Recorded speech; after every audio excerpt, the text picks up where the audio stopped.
I'll call the city council work session to order. Clerk, please call the roll. Councilperson Felder. Here. Whitman. Here. Steelgrave. Here. Vining. Here. Germaini. Here. Lamore. Present. Mayor Clark. Present. So we have a few items on the agenda, and I'll look at Mr. Pastou for a start of comments and the agenda. Thank you, Your Honor. First item is discussion regarding Monroe Retiree Healthcare Board of Trustees composition. I'll have Dr. Everly do the introduction for the item. Thank you. Good evening, Council and Honorable Mayor.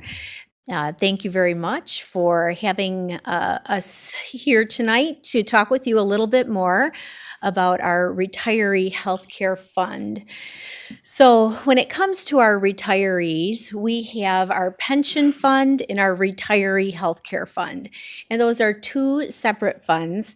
So tonight's discussion will be a continuation of our conversation with you regarding the retiree healthcare fund, which, as you know, is overfunded at this time. And we have Olivia Flowers here from Dykema-Gossett tonight to talk with you a little bit more about the next steps that we're going to take with that fund. So, Olivia. Thank you very much. Thank you, Dr. Everly. I'm just going to plug in really quick. So in your packet, you should have a draft resolution that will kind of track the substance of what we're going to go over today. So the universe of that we're working with today is Article 5 of the trust agreement that the City Council passed by resolution in 2012. If you remember, we went over some legal and practical issues that concern the healthcare trust fund in the past, and this is part of working through getting the city where it wants to be and getting everyone on the same page. So who's currently on the board of the Healthcare Trust Fund? That is currently composed of a 9-member board of trustees. So Dr. Everly just talked about how there's a pension fund and a healthcare trust fund. Those are two separate legal entities, two separate funds, two separate accounts, and both have their own governing structure. There's a board of the Healthcare Trust Fund and a board of the pension fund. Currently, the way that the City Council has delegated its authority, you've just appointed the same individuals to both boards. So they just technically have two hats. They have their trust fund hat and they have their pension hat, but they are two separate legal entities. It's currently 9 members. All of the, like I just said, all of the members currently serve on the pension board, and it is within your sole authority and discretion to make those appointments under Article 5 of the trust agreement. So we are proposing a structural change to make it a 3-person board of member trustees that would be comprised of the mayor, the city manager, and the head of the HR department. And that those individuals would also be appointed by the city council. Any questions at this point?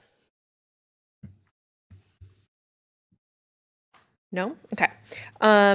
So the rationale for the change, it would allow the members of the pension board to focus their time and efforts more exclusively on the pension fund.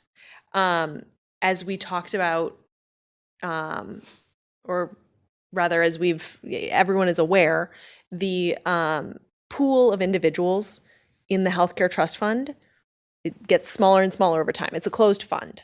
The new employees for the city are enrolled in a different program for both their healthcare and their pension that is not the full defined benefit plan and healthcare trust fund plan that existed before 2008.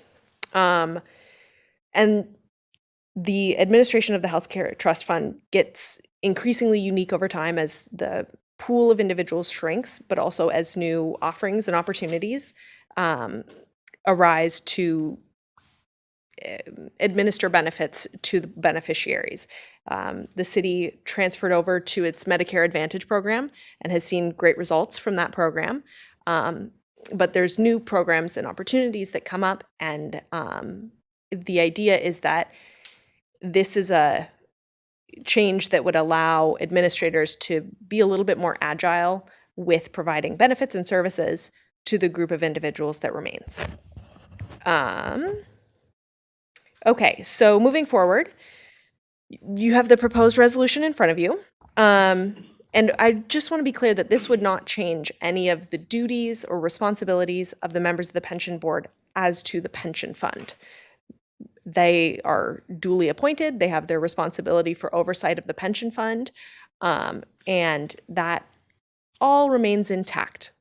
And this also would not change any of the benefits or commitments that the city has made to the beneficiaries of the healthcare trust fund as it currently stands. So if you turn to the first page of the resolution has your standard recitals. It's like stating the legal authority, stating the reason for the change, and then it adopts a new Article 5. Now, most of those changes are coming in Section 5.01, the qualifications and composition of the board. The important to the council too would be Section 501 sub D, that in making those appointments, it's presumed that the council concludes that each individual has a certain level of financial competency that protects the trust fund. And when you make your appointment, you're saying that these individuals are essentially equipped to undertake the analysis and perform the duties that they have to do to protect the trust fund and to discharge of their duties competently. There's still a chairperson and a vice chairperson. There's the same sort of monitoring and reporting to the city council. The removal provisions stay the same. Open Meetings Act in 505 stays the same. The clerk and city treasurer are still the record keeper, so they still perform their functions. And just for reference, the director of finance is the custodian, so that still stays the same. No, there's no additional compensation for anyone for serving on the board. That stays the same. And the education component, the chair still comes to the council with their education plan and a request for education budget. So fundamentally, the change is just to the qualifications and composition of the trust fund board. There's a proposed effective date. I know the city is undergoing some changes with Vince leaving and a new city manager coming in. So there's a proposed effective date for July to just sort of account for that onboarding period. Any questions?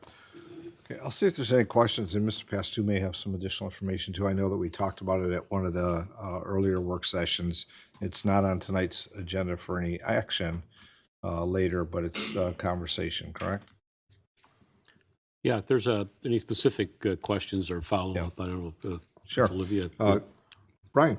Thank you, Your Honor. Just under 504D, automatic removal. It basically states that if they're an employee, a city officer, or participant when appointed as trustee, then such individual shall be automatically removed as a trustee member. And I noticed that the three trustees you have selected are city manager, mayor, and the human resources director. 2 employees and I'm assuming there would be one city officer. So what's intended there is that when you become we can clarify that language. The intent there is that when you switch from being a city employee to being a participant, that's when you'd be automatically removed. So if you ever became a beneficiary of the trust fund, Understood. your oversight it'd be a conflict of interest. So we can clarify that language there. Appreciate that.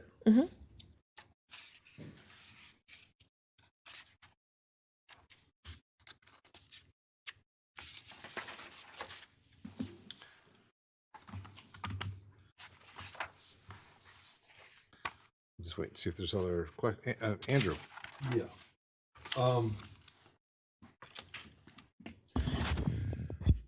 For pension boards, it's often the case where the board is specifically made up of plan participants. Is that different in healthcare trust funds? In a trust fund, generally, the idea of the trust is that you are not a beneficiary. And it's because this is a standard like IRS Section 115 trust. So it's not incorporated in a sense where it would be, it doesn't mirror the sort of nonprofit structure where you can be a beneficiary and a board member with certain like limitations on conflicts of interest. Generally, in a trust, you are not a beneficiary and technically the board of trustees collectively makes up the trustee. So you would not be both a beneficiary and a trustee. That is a key. It's a slight difference, but it is a difference in the way that it's legally organized as a 115 trust rather than as a pension fund. Are any of our current retiree healthcare system board, is anyone currently a plan participant? There's only one. There's only one, and that's the chairman. He's a retiree that's receiving benefits under the plan. And frankly, there's only one other of the four employee. We've got a Teamsters, a COMIA non-union, police and fire. There's only one member that would be a future eligible participant in the retiree health care. So you've got the chairman and then just one member the rest of them are not going to be eligible in any way to receive any benefits for retiree health care. And that's because we transitioned to a DB to a DC? Correct. And they're Yep, not the timing in of that their system anymore. appointment with the hire That's- with the city. Yeah. Fairly unusual for our system as compared to other systems, is it not? To be honest with you, our system now is unusual. I use the example of when I was in Farmington. We issued OPEB bonds, set up a trust fund, and it was comprised of me as city manager, the mayor, and the finance director. And so, I think ours is of making an appointment to to have our pension board is more out of the norm than what you would probably typically find for most healthcare trust boards. Andrew? If someone else has questions, on the point of resignation, removal, automatic removal, vacancies, and selection, they all sort of stem from the same thing. Let me read from what you have written here. The council shall have the sole and exclusive authority to prudently select and appoint each trustee member of the Monroe City Retiree Healthcare Board of Trustees in accordance with the following guidelines. And then it lists the people that they are to appoint. There's not really any selection. It's these people are going to make up the board. And then for any removal, let's say someone gets removed, but their position dictates that they sit on the board. Where are we at? So it's a qualification. It'd still be subject to city council approval. There is, obviously it's limiting, but it fits within the larger scheme of the idea that the trust agreement and the trust agreement was passed by resolution of the city council. It's the way that Michigan law is set up, the way that your charter is set up. This is, the city council has custodial, or has responsibility over the healthcare trust fund and the disposition of its assets ultimately once those funds become pass through the trust. So while there is limited qualifications here, and that limits the pool of who can be selected, it's still, no one is, by operation of law, outside of your appointment authority automatically on the board until you pass a resolution appointing them. So is there any point in having subsection B at all? Yeah, I mean, if there's, obviously not in this. Anybody, and these are just suggestions on, you could appoint these people.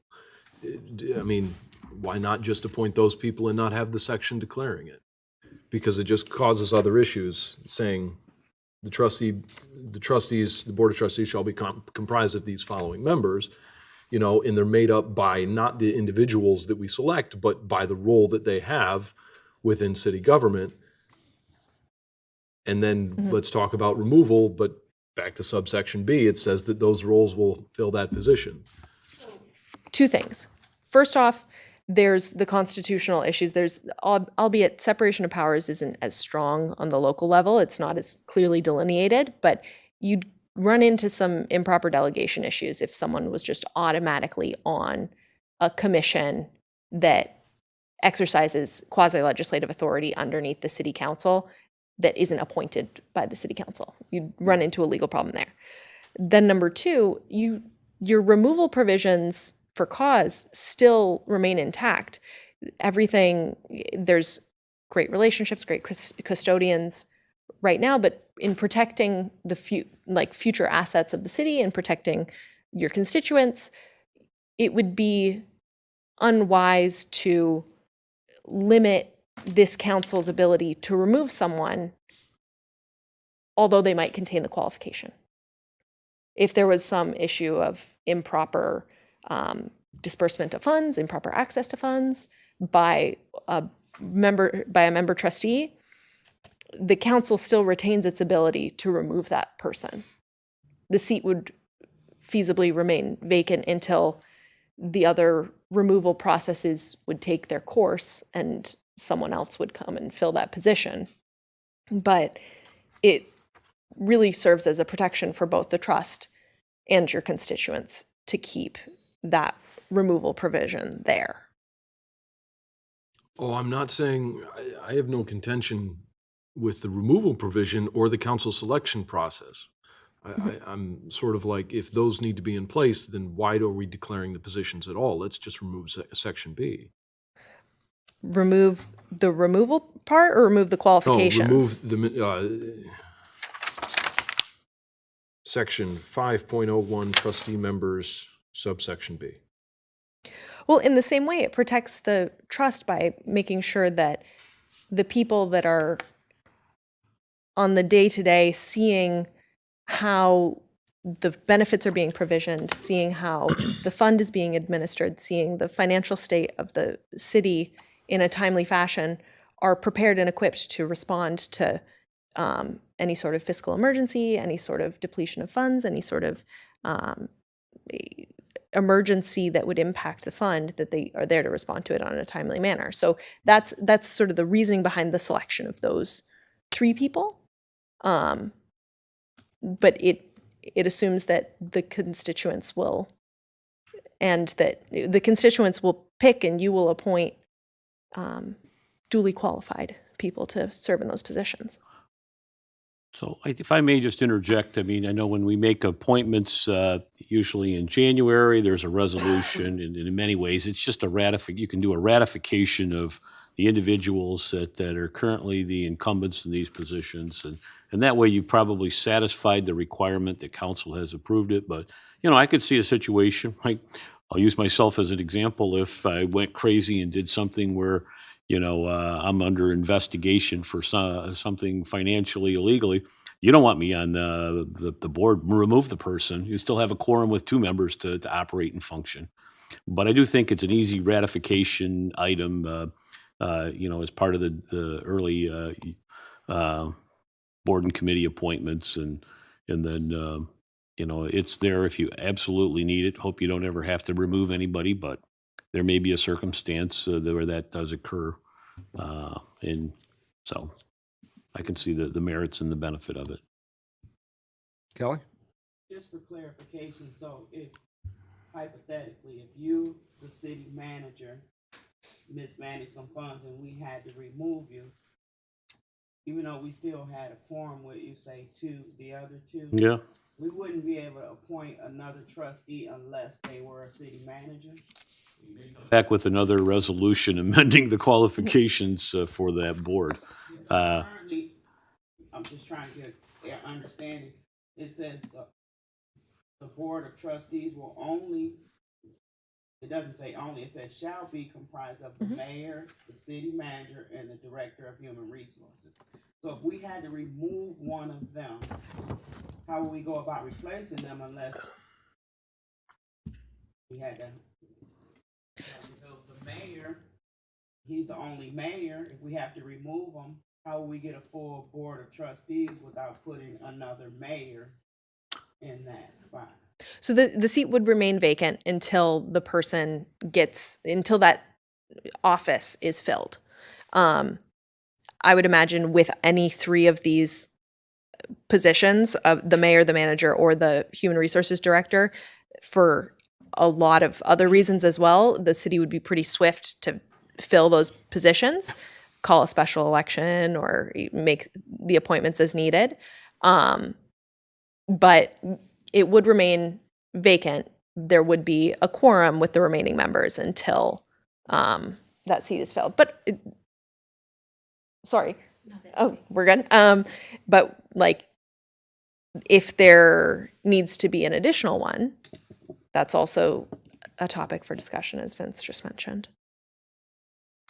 But the point is, the trust fund would not be inoperable if one person or even 2 people, if there was even 1 or 2 vacancies, there would still be the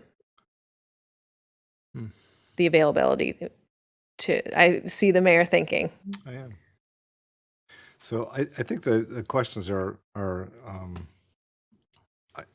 I guess correct. I understand what's being asked. So I think back when the trust fund was first established and why it started in the way it's fashioned with the pension board, I'll just say it was a matter of convenience. And it's a matter of how we were moving forward at that time with, I'll just say with the members and council and how we got there. But I think and I'm sure they speak to it better than I can, but the idea is, it's our responsibility, and the current alignment may not provide the same opportunities for how, we manage the trust fund. But with that said, I see the concerns with currently how it's written. I'm sitting there thinking how that might be that gets modified to have that, so we don't have that problem. That's, I guess, from what's been said already. I see Dr. Everly standing there. So Olivia and I have collaborated and worked on this with Vince, and I'd also like to add that Mr. Sell has also been involved. He is not listed as a potential board member because he's the custodian of the funds, and that would have been a conflict of interest. So I think that's important for council to know that Mr. Sell would be very heavily involved, continue to be very heavily involved in the retiree healthcare fund. So in terms of what Olivia has presented thus far and Councilman Felder's question, I think it's important to go back to one of the foundational statements of the presentation is really that you have, as our city council, you have the control to seat a board. So should you want to remove anyone from that board, that would just require council action. And should you want to change the composition of the board, that is also within your purview. So certainly, because of consistency, we would not recommend that be happening frequently. But if something would happen that would merit a decision to seat a new board member or remove a board member, that certainly would be within your purview of that. And in fact, as the trust agreement is written, that can all happen in the same resolution. The removal provisions do not need to be with notice. The notice is given, it can be given up to 10 days after removal. So to the extent that there's an emergency, everything remains within the power of the city council to respond to. This doesn't limit your power.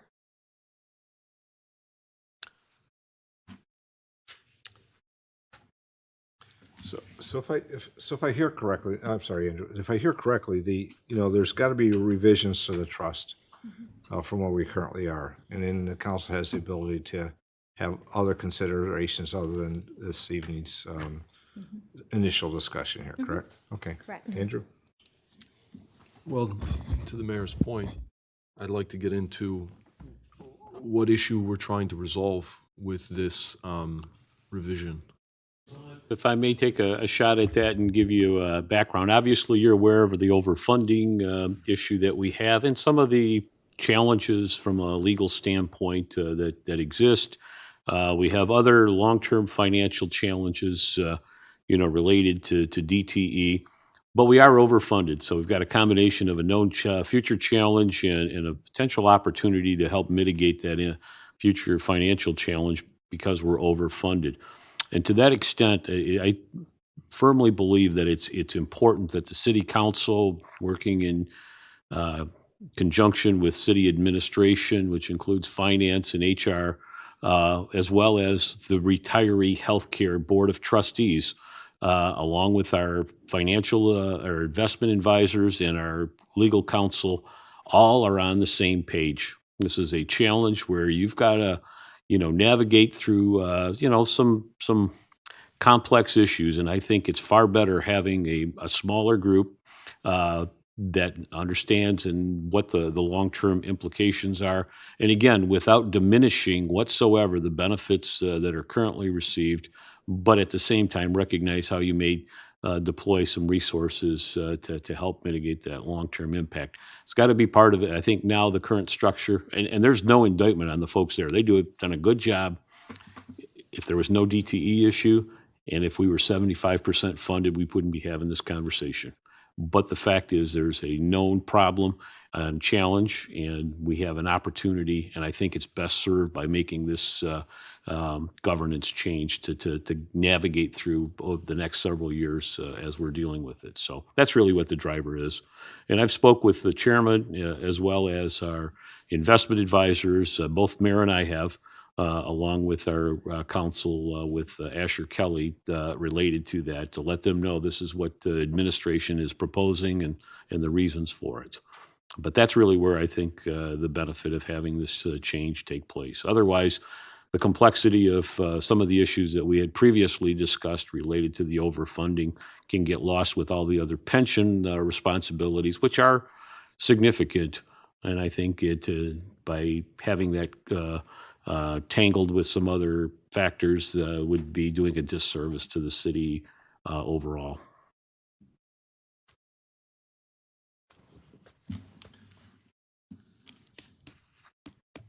Follow-up questions or comments? Obviously, there's some more information that the council appears to be looking for, options, but I don't want to speak for them. Brian and then Andrew. Just basically just a little bit different wording so that some things are clarified more than anything else. And I also see in regarding this matter, tonight's council action, we are charging the fund $50,000 for the fiscal year 23 and 24. Who is charging the fund? City administration for the services provided by the Human Resources Department, provided by the Clerk Treasurer's Office and the Finance Department for the services benefiting exclusively the retirees that are receiving retiree health care benefits.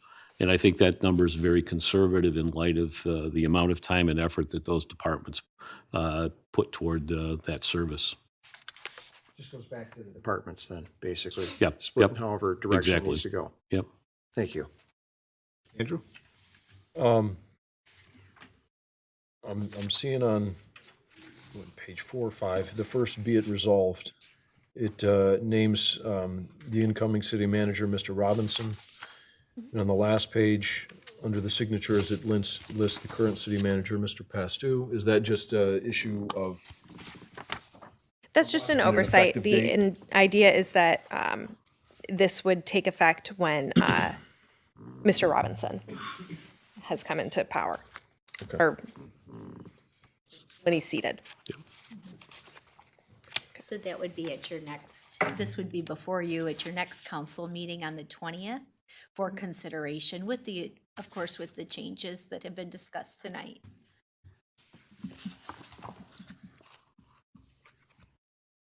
To that effect, are there any other like work product questions that we can, is there anything else that we can provide you with to, aside from a revised resolution to assist you in your deliberations?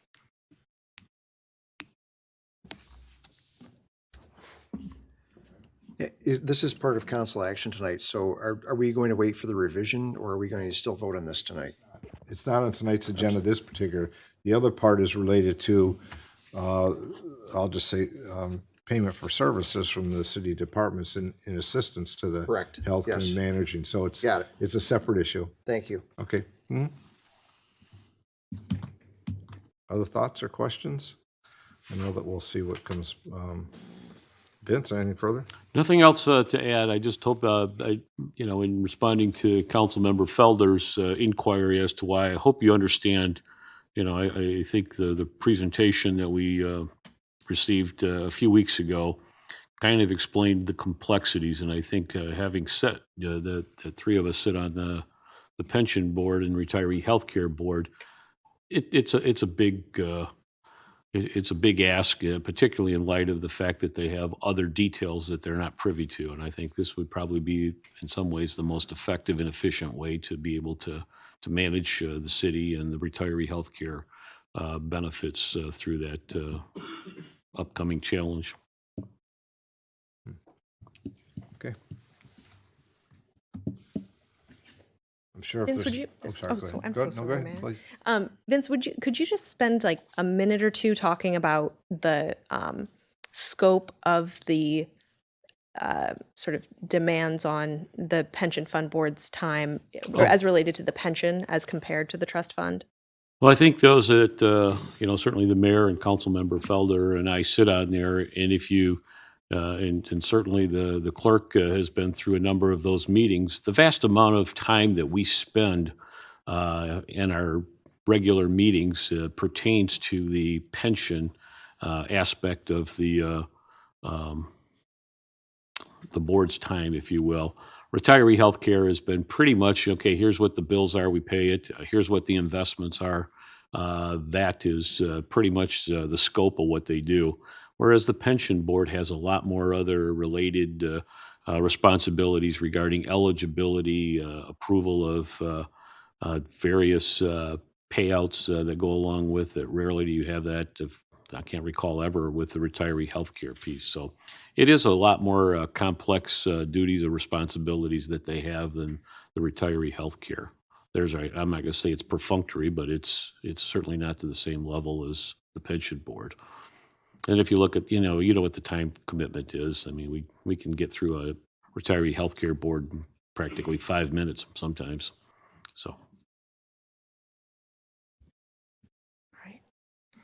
And I will see you again Okay. at your next meeting. All right. Thank All you. right. Thank you so much. Thank you. Mr. Pastu? Next item we have is just a kind of a reminder, again, couple of these next couple items are just before I leave, serve as a reminder. We do have, I think, a little over, $73,000 in our opioid settlement fund that we have. We brought this up and discussed it briefly during the budget process, and all of this is a reminder to City Council that you may want to contemplate with new manager about how you and with the other staff related to how those proceeds can be dispersed in the most effective, efficient, and certainly eligible manner. So nothing more than that. It's just a reminder that to council for something to consider. You've had a very phenomenally busy first part of the year, and so some of this is just getting back to some regular business that council needs to take on. So, Vince, I think as on this topic, we've only touched on it previously as a council, some of the information. But I don't know if council has received some of the emails or been included on them, but there's been different, I'll just say proposals or actions. People, we can help you with your settlement funds and we can do this. And from companies, corporations, from nonprofits from regional to local to statewide. And so it got to a point at some point you just didn't respond because it was everybody's going to tell you how to manage, which in some cases might be hundreds of thousands of dollars in locations. And as Vince said, the fund that we have is from the settlement about $73,000, and if I'm not mistaken, that's annually, correct, for a period of years. Yeah, I'm not sure if it's 73,000 every year, but we've got two settlements. But right now in the bank, I think we got about 73,000. So, but that's part of what you have to do is, okay, what's the ongoing resources and how do we want to consider their disbursement? So it comes down to what we think. How do we best impact with the settlement proceeds our community and the community? Whether it's, do you do it individually? Do you partner with a current existing? Do you find a resource to do it? But where do we make the biggest impact with the less than the amount of funds that many others are getting? How do we impact? So I guess what I'd look for in the future, and it's not tonight and won't be maybe in the next meeting, but there's probably a deadline that's coming up, is what are some of the options of how it might be utilized, and then if we have those, then council can in the discussion of whether any of those sound agreeable, something for the future. But tonight you just want to let everybody know where it is, correct, and how much it is, and then we should be making some decisions. So, any questions for Mr. Pastu? I know this will be a future discussion as we get close to deciding what council wants to find as appropriate programs for these expenditures. Vince? Next item, again, since I'll be parting here shortly, didn't want to have a carryover for Mr. Robertson. You've had a request that's went through the Mayor's Traffic and Safety Board with no action. Discussed it recently of putting a prohibiting parking on the west side of Grove Street between St. Mary's Avenue and Monroe. And I just think to bring some resolution to the matter. From an administrative standpoint, I will tell you that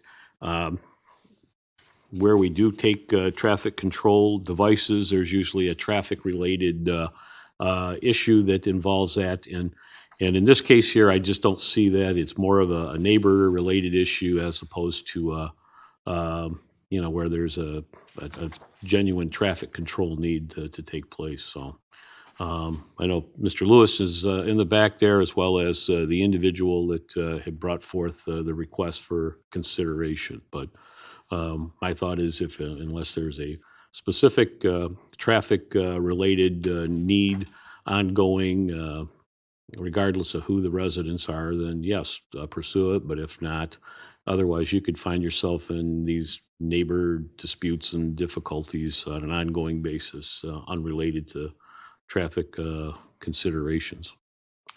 So Vince, it's back on here before us on the work session. are you looking for thoughts, input, something that's for later decision, or just here this evening at this meeting? Well, if you're, Mr. Lewis actually prepared a traffic control order, and basically, if you want to do it, just directs administration to put it on the next meeting to take formal action on a traffic control order. I thought it best make a decision here whether you want it on or not. So if you're not inclined to take any action, we won't put it on the agenda to deny the request. So in our packet, there was a item that was provided regarding this same background, and then at the end about recommendation, just from the information you provided. So I'll see if there's any questions or comments from the council members, any interest or desire for this to become a traffic control order, or any other comments. Councilwoman Vining or Kelly? Maybe you can refresh my memory, but I recall it wasn't too many years ago that we just put allowed parking on that block. Do you recall that? No, I don't think it was. I don't think. I don't know exactly. It's been a while, right? But on West Grove Street, it may have had some adjustments at one time. Yeah, but we had a homeowner come here maybe just a couple years back requesting to allow parking on that. So we really just worked on that block, not too far. And I know distant moving past. further west on that street, there's different parking than on the block than which we're discussing, because in the location it's well, I'll let Mr. Patrick or Mr. Lewis show us. Good evening, Honorable Mayor and Council. Patrick Lewis, Director of Engineering and Public Services. It's been a while since we've looked at Grove Street, and there wasn't any, on this particular block, there hasn't been any parking added to it in a long time, since I've been here, which is starting to become a long time. So I know the last time we had it pulled back a little bit from Monroe Street on the north side of the street, and that was due to concern about vehicles turning and not having enough room to turn around parked cars. But we haven't touched this for quite a while, so. I could give you the exact number of years, but I want to say it's at least 10. Yeah, I can't remember. There was a gentleman on that block. Anyway, Yeah. I can't remember, so I won't keep. I could probably find it on my We computer. had just made some changes on that block in the last few years. Not that particular block. Okay. Sorry, I've already queued up my next item. I don't want you waiting. Right? Your Honor, correct me if I'm wrong, but Lorraine, does that have parking in the same area as Grove? I'd have to check. I could pull up the traffic controller here, but I'm not certain about that either. I'm not sure that it I know does. Noble does not. Noble doesn't have parking on the entire length. Correct. Lorraine has parking, but I don't remember if there's any restrictions close to Monroe Street or not. Because that's a similar traffic flow, Lorraine. Yeah, and Lorraine's a Grove. little bit wider, but I couldn't tell you for sure. Well, if Lorraine is a little bit wider, maybe it does make sense to not have the parking on Grove. I'm just throwing that out there. I think from an engineering perspective, it was difficult for us to recommend removing parking off the entirety of one block on both sides, because it feeds into a street on St. Mary's Avenue that is the same width and has parking on both sides of the street. So we've employed on-street parking throughout the city as a traffic calming device. We looked at St. Mary's 3 years ago to actually consider taking parking off one side. We did residential surveys. I remember we met on that issue during the pandemic because we did that largely over Zoom. The traffic committee took no action on St. Mary's because there was a critical mass of residents that liked that friction, that liked that congestion. There's a balancing act, of course, at Monroe Street, where if you had parking all the way out to Monroe Street and somebody comes turning off a street at 35 miles an hour and doesn't have any room to land on the cross street, that's a different question. What all we're down to, though, is parking on the very west end of the block on the north side. So it's difficult to make that traffic safety connection when the first essentially 150 feet west of Monroe Street is no parking on either side. There's plenty of room for a car coming off Monroe Street to realize if there's another car coming in the other direction. That's why the engineering department does not take a position on these if they're not related to a traffic safety issue. Yeah, I was just using Lorraine Street as Sure. a, Yeah, and I can't tell you for sure Comparison. without looking because we haven't looked at it in a while. I know a fair amount, but I couldn't tell you if I don't want to misspeak. So only question. Other questions or comments for Mr. Lewis? Your preference, put it on the next agenda or not? It's not a motion here for that, but it's have to be somebody that say that they should be, and for, I'll say a consensus of the council, because it's a work session, not a council agenda item for action. So unless there's no, I guess if there's interest to speak up, then we'd have to have consensus to see it. I'll make my comments. I think that, we've talked about this a couple times, sat on the traffic committee as well. We received a video on that. I mean, there's, we know that what started this is really a dispute between neighbors, and I don't think, I personally think, writing traffic control orders over disputes is not going to be good traffic control ordinance policy, because it'll only mean the opportunity for that again.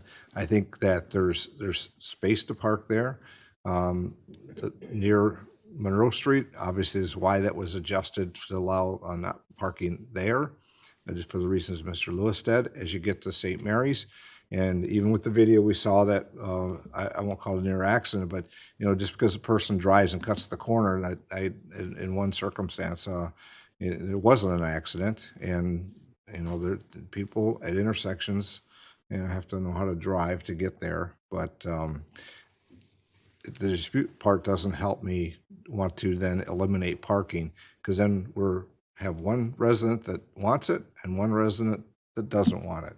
And I don't know how we can make a decision in that fashion without there being more than what's, at least for me, what's presented. But if there's any council interested in putting this on as an agenda, I guess now's the opportunity. Brian? Yeah, Your Honor, I think I'd just like to know the comparison between Lorraine and Grove, because they are similar streets. That's the only reason I brought that up, to see if there's a reason based on that, because of the comparison between Lorraine. If Lorraine does not have parking, that may make sense not to have parking on the Grove as well. If Lorraine has parking, then obviously leave it as is. Well, I suppose we could do traffic counts in every street to see which one gets more traffic or not, but Lorraine is a much longer and running street through the city versus Grove Street. It dead ends at one end and it dead ends at the other and doesn't have the same length that Lorraine. I think that's an impact for maybe why it's the way it is. I don't know. I can find the answer out to that question in relatively short order for you. Very good. It works. Mr. Pastor, I don't see any comments from council to put this on the agenda at this time.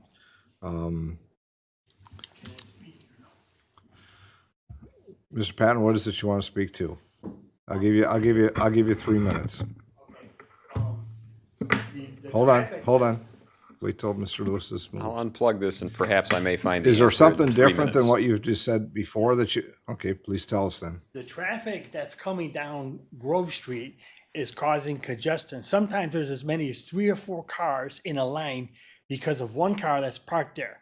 Probably because I'm thinking because our houses are so close to the street. When people come to St. Mary's from the north going south and they're stopping at Grove Street, they're concerned with the sign, and the cars are blocking the traffic coming from Monroe Street. Now, this is causing congestion. Sometimes it's as many as 3 or 4 cars waiting for one car to go around that parked car for whatever reason. It doesn't flow like St. Mary's or Borges or Godfrey does. And then another thing, as far as concerning is traffic, when you go past or down Grove Street and you get to St. Mary's, Godfrey, or Borges, all these streets are dead ends going north. Correct. So the majority of the traffic, they're not going to go down Lorraine to go all the way to the end. They're going to either go from Elm straight down or from Grove off Monroe Street straight down. So we have a large flow of traffic on Grove Street. And this is where the safety issue is of the concern with the one neighbor in particular.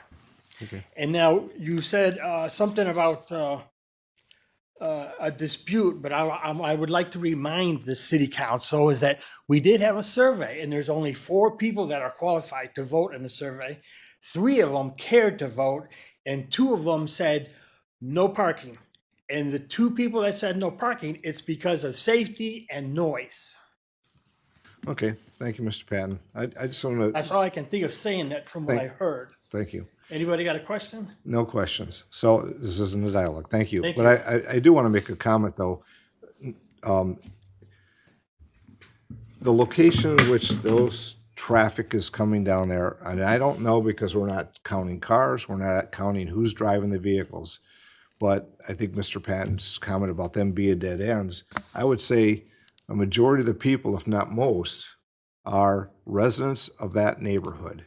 I don't see anybody going down Grove Street. I think they're going to cut through the neighborhood to get down to Elm or otherwise. I can't say they won't, but there's one ways and other streets in there. So these are the residents that live there, and I would think they would have familiarity with the structure in which it is currently. Mr. Lewis, do you have a comment? Yes, I was actually able to find the answer to the question raised by Councilman Lamore. This is the traffic controller. I'll put it on the screen for West Lorraine Street. It does indicate there's no parking for 100 feet west of Monroe Street on both sides, but then permitted parking with no time limitations for the rest of the street. So in other words, it's very similar to the Grove Street condition, where we have actually farther than that. We go more than 100 feet west of Monroe Street. Grove Street is 22 feet wide, and West Lorraine Street is 26 feet wide. I misspoke. St. Mary's is 24. Yes. Is there a stop sign for Grove at St. Mary's? I don't believe there is for Lorraine. Lorraine has the right of way at those roadways. That could be something to consider as well. Traffic flow on all of those is relatively light because you only go 3 blocks deep. agree. You go 2 blocks deep into the neighborhood on Grove. You go 3 blocks plus a dead end deep in the neighborhood on Lorraine. So, Okay, thank you. yeah, sure. That was Mr. Patton's comments allowed me the few minutes I needed to find the answer to that. So, Thank you. If there's no other comments?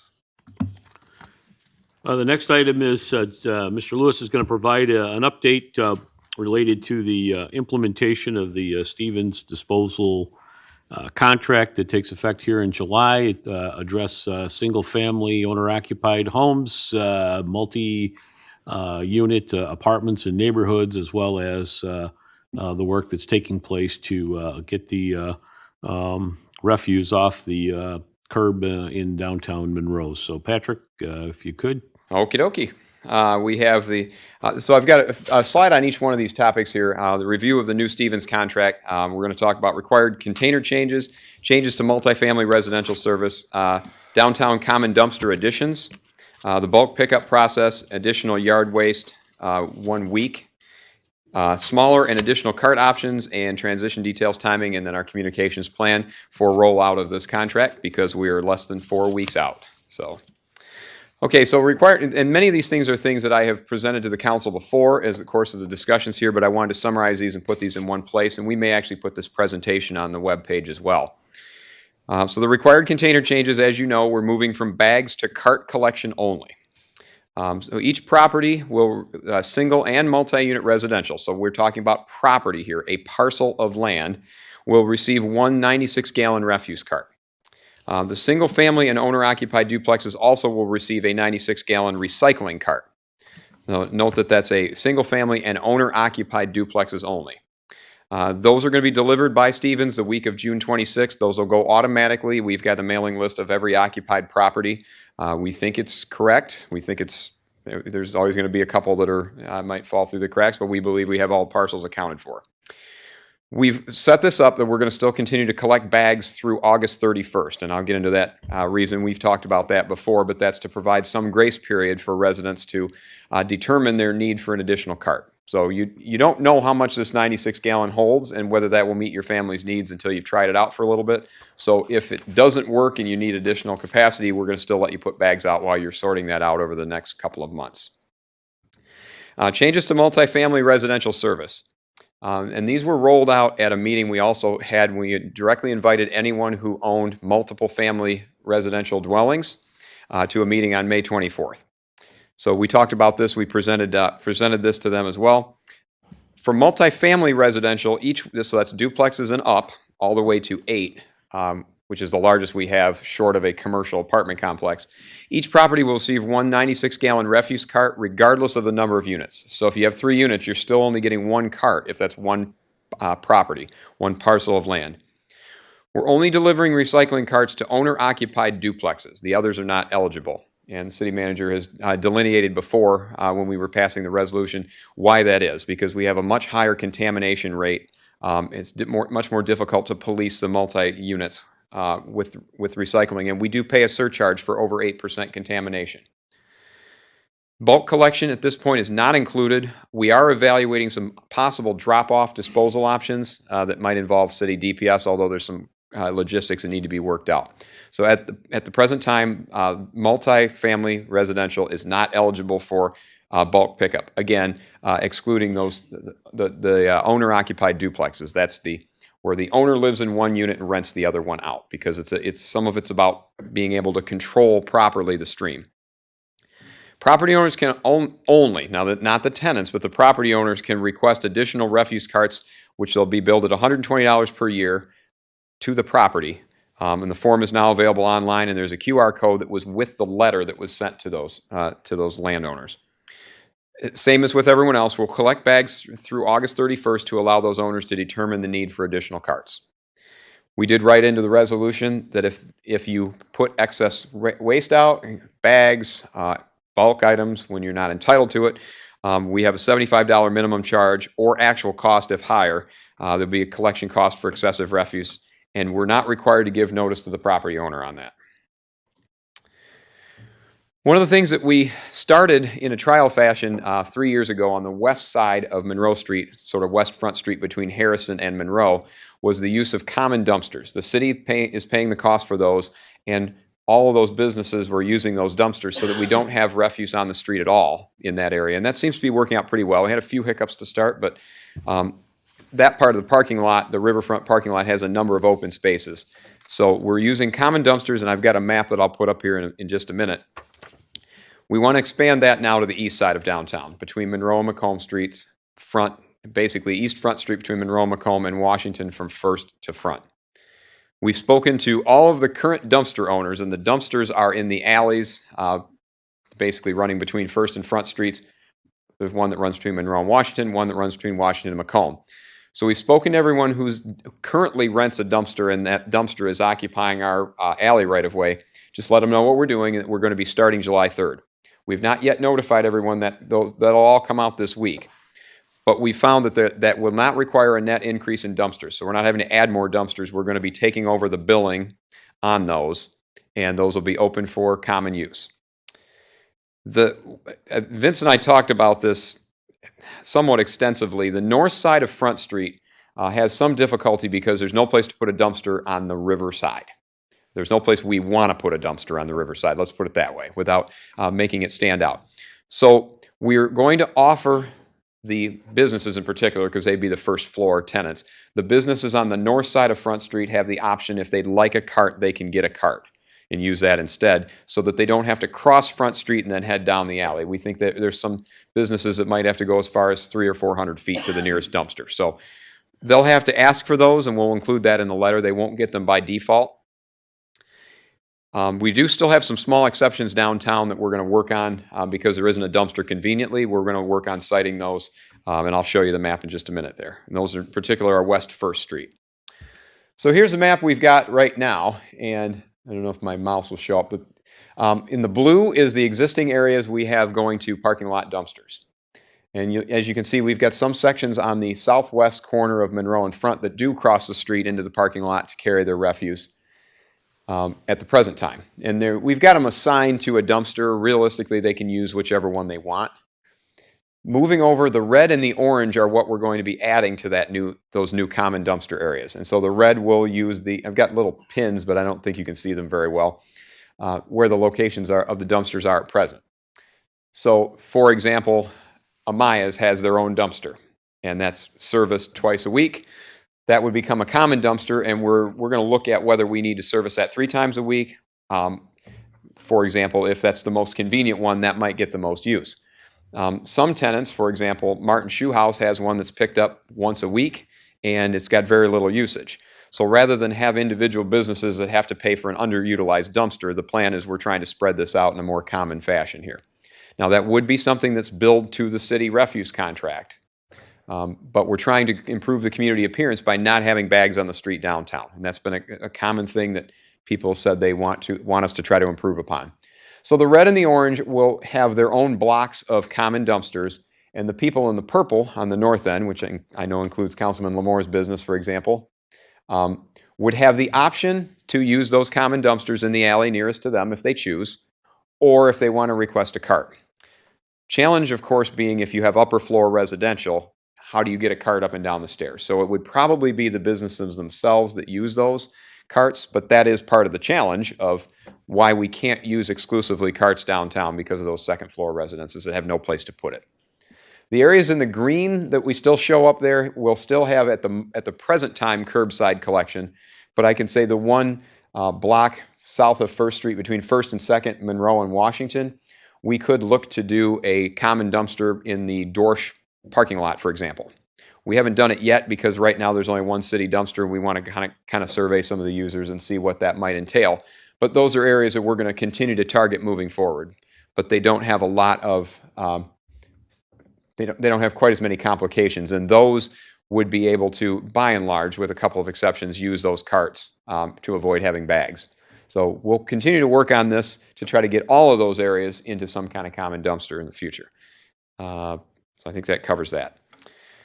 Bulk pickup process. That was one change that we had mentioned to you before, that Stevens, as part of their contract alternate bid, to pick up all bulk on Fridays for the entire city, which we had no fundamental objection to.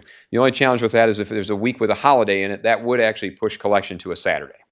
So when one of those 6 holidays, the big 6, falls on a weekday, even if it's a Friday, that will push bulk collection to a Saturday. The limitation which we've imposed is 2 items per week for single-family residential, and again, those owner-occupied duplexes that we are treating similar to single-family. They need to contact DPS by noon on Thursday so we can get those on Stevens' schedule. So just let us know what you have. And there's a few minor changes, nothing of major substance. Like we used to have fence posts up to 8 feet. Those won't fit in the cans, so we've had to cut those down to 5. So a couple real minor things. And then wrapping mattresses has always been something that we've asked people to do, and it will be required. That's a pest infestation. It's not just bed bugs, but once you put it out to the street, it can get bugs in it from the environment around it. So we're not saying every mattress out there has bed bugs, but we do worry about that with the getting into the trash trucks and our service providers. This is a relatively simple one. We did, with the new contract term, we wrote in an additional week of yard waste collection because that seems to be something we're doing almost every year now. So the end of collection will be the second full week of December, which could be as early as the 8th through the 11th, or it could be as late as the 14th through the 17th, depending on where that week falls. Start date is still going to be unchanged, first full week in April. And essentially no changes to the yard waste collection. Stevens doesn't have their own stickers, so like those of you that have waste management stickers can still use those. They're going to work on getting their own version of that once we run out of waste managements. But they're going to collect the same way as it's always been, also the same day as trash and recycling pickup, so none of that will change. And the multifamily residential properties are still eligible for yard waste as well.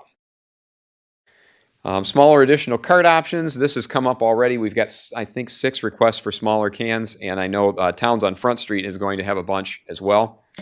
Residents can opt for smaller 64-gallon carts if they'd like, which is the same size as our current recycling carts. So if you have an idea of what that looks like, that'll be 2/3 the size of the new 96-gallon ones that you're getting. So that for elderly or people that just don't need the larger cans, they can request those. We are going to, by default, though, roll out the 96-gallon carts, and then if you want to make a change, give us a call, and we'll come and swap those carts out. It might be a 2 or 3 week delay. Just we're not sure yet how. It's going to depend partially on how many people request those. But we want people to try out the new 96-gallon carts to make sure, because they roll pretty easily, and I think a lot of people may think they can't move them, that really can. So we want to try to have as many people on the default as possible. So the plan would be Stevens will drop off the 96-gallon cans that week of June 26, which I think we've mentioned before. Multifamily units are also eligible for the smaller carts if they want, but it's not going to be a situation where you get 2 64s and those are both free If you swap it out, you swap it out.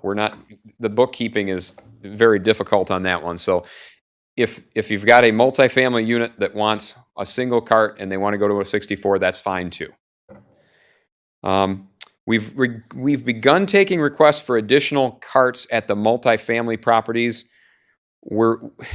I won't say we wouldn't take a request for single family for an additional cart, but we'd really like as many people to try out the 96. They will hold a lot more than you think they will.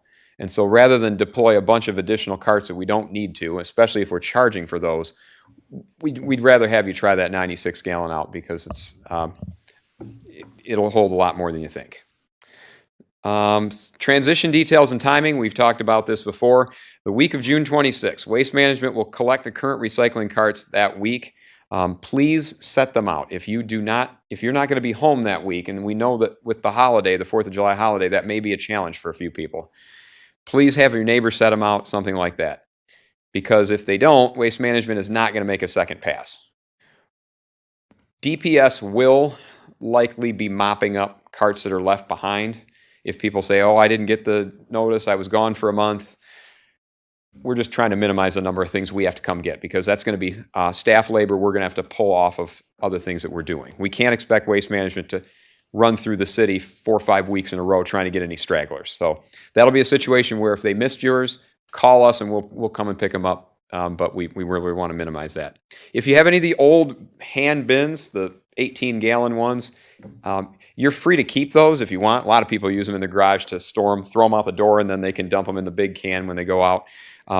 Feel free to keep them, but if you want those disposed, you can either stick them in the recycling cart because they're recyclable, or put them in your new 96-gallon trash can. But they'll pick those up. They've committed that they're going to pick those up the week of the 26th. The new service begins the week of July 3rd, and the Tuesday, Wednesday, and Thursday collection, we're going to start right out with a delay because 4th of July is on a Tuesday. So bear with us. That is a holiday, which will then push the bulk collection to Saturday that first week.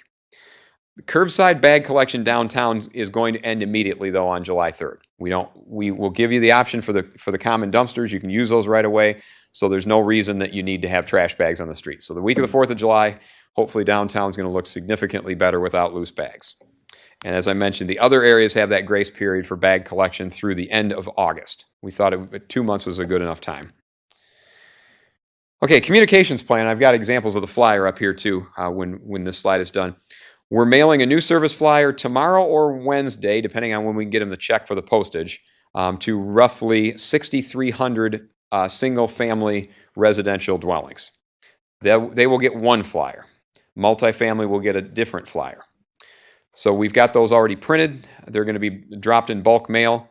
I would expect that some of those may hit as early as Friday or Saturday this week. The bulk of those will probably be in everyone's households by the 1st of next week.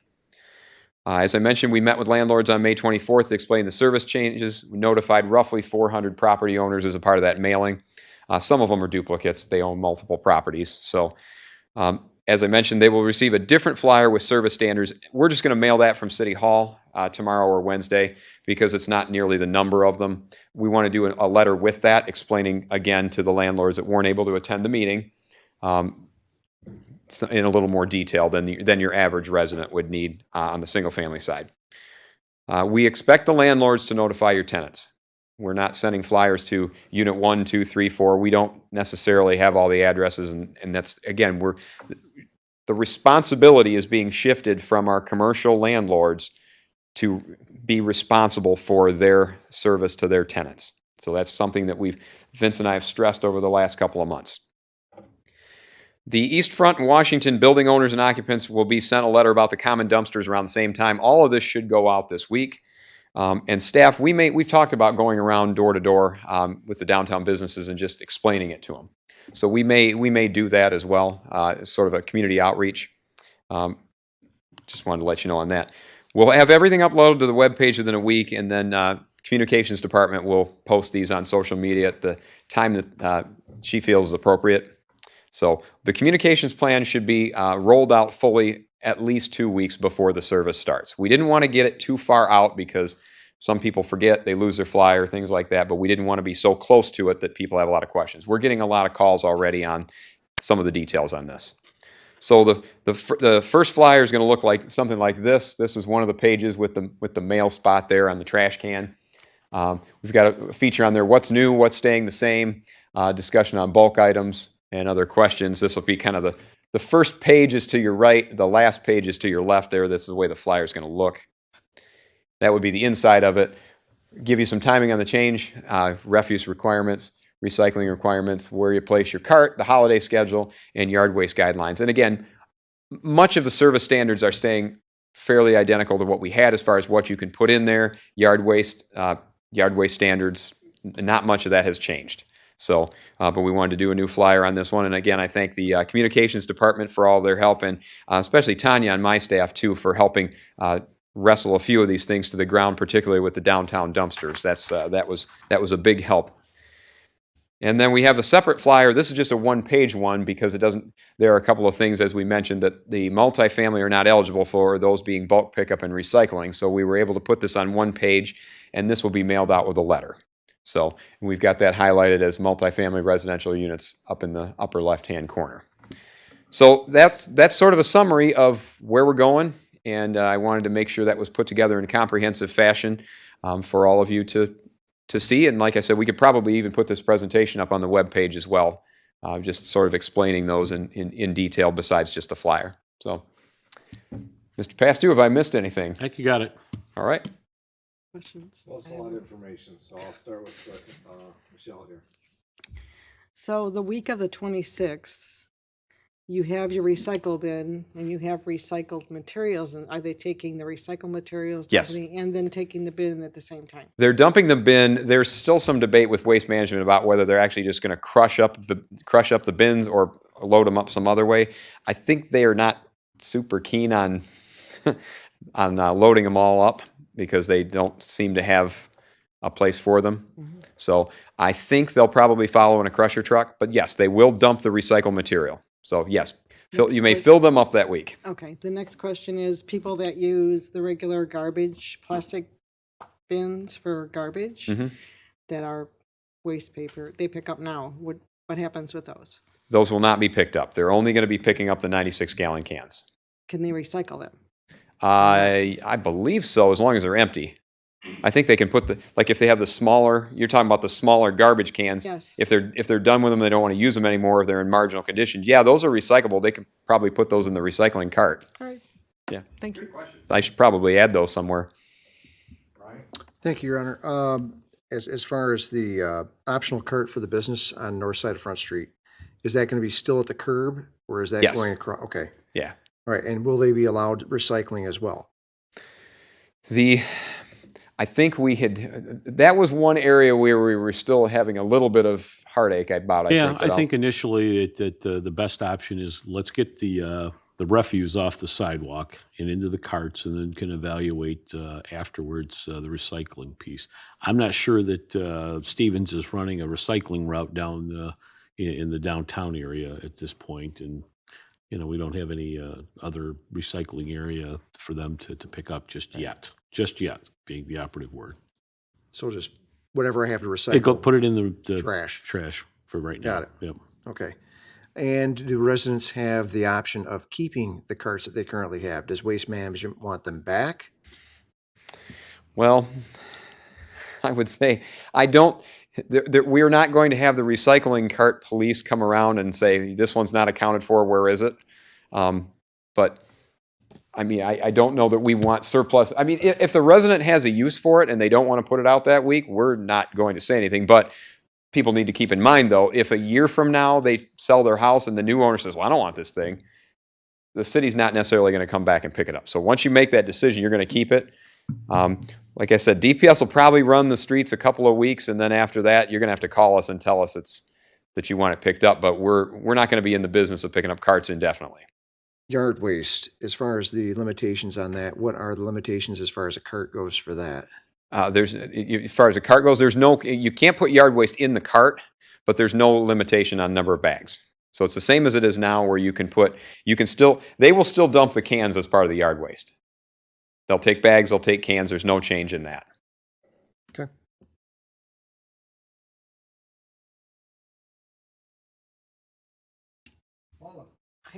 I have a question. And forgive me, but did we vote on this? The contract? Yes. Contract as well as the resolution. For Stevens? Yeah. Okay. Yeah, the contract was approved in January. And then there was a resolution that further detailed our service standards, in particular the multifamily residential that was presented to you in May. I remember that, but I don't remember us voting on. It's because it was a while ago. We wanted to make sure we had plenty of time to try to get this rollout as right as we possibly could. So it's gone smoother really than I thought it would have. A lot of times you need 6 months to lead in. I don't think we would have needed that long in hindsight, but better to have it and not need it than need more time and don't have it. Okay. And yard waste, you can still use your old garbage cans that you have for, okay. Yep, as long as they don't exceed the weight restrictions. Those are in here too. So the brochure will have all those details, but it's no change from what it is at present. Okay.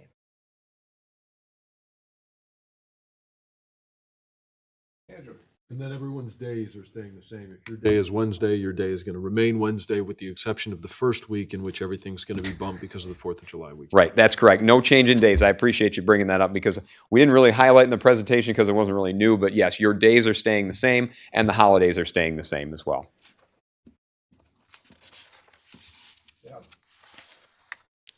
Okay, so, I know where you're going and I forgot to call her back. no, we're gonna start somewhere else. Okay. So the alley, okay, between First and, there's what, about 7, 8 dumpsters there right now? I think there's a couple of grease dumpsters and I want to say 6. But this is where Tanya handled all this stuff, so now you're going to try to stump me on something that I delegated to staff, but I think it's 6. Those are gonna stay there. Those are going to stay there for the time being. I mean, it's possible that we may find we don't need 1 or 2 of them because right now you have each individual business that feels it needs a dumpster has their own, and some of them are only being dumped once a week. So, The one is being dumped twice. yeah.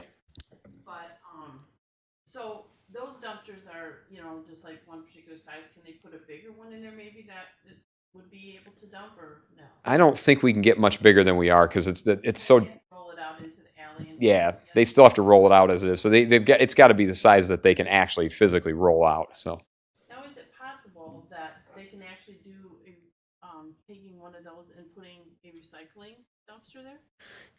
anything's possible, but I would be very concerned about the contamination of said recycling dumpster because a lot of people just see dumpster and throw it in there. So unless you had it locked and heavily policed, we would be dealing with a lot of contamination.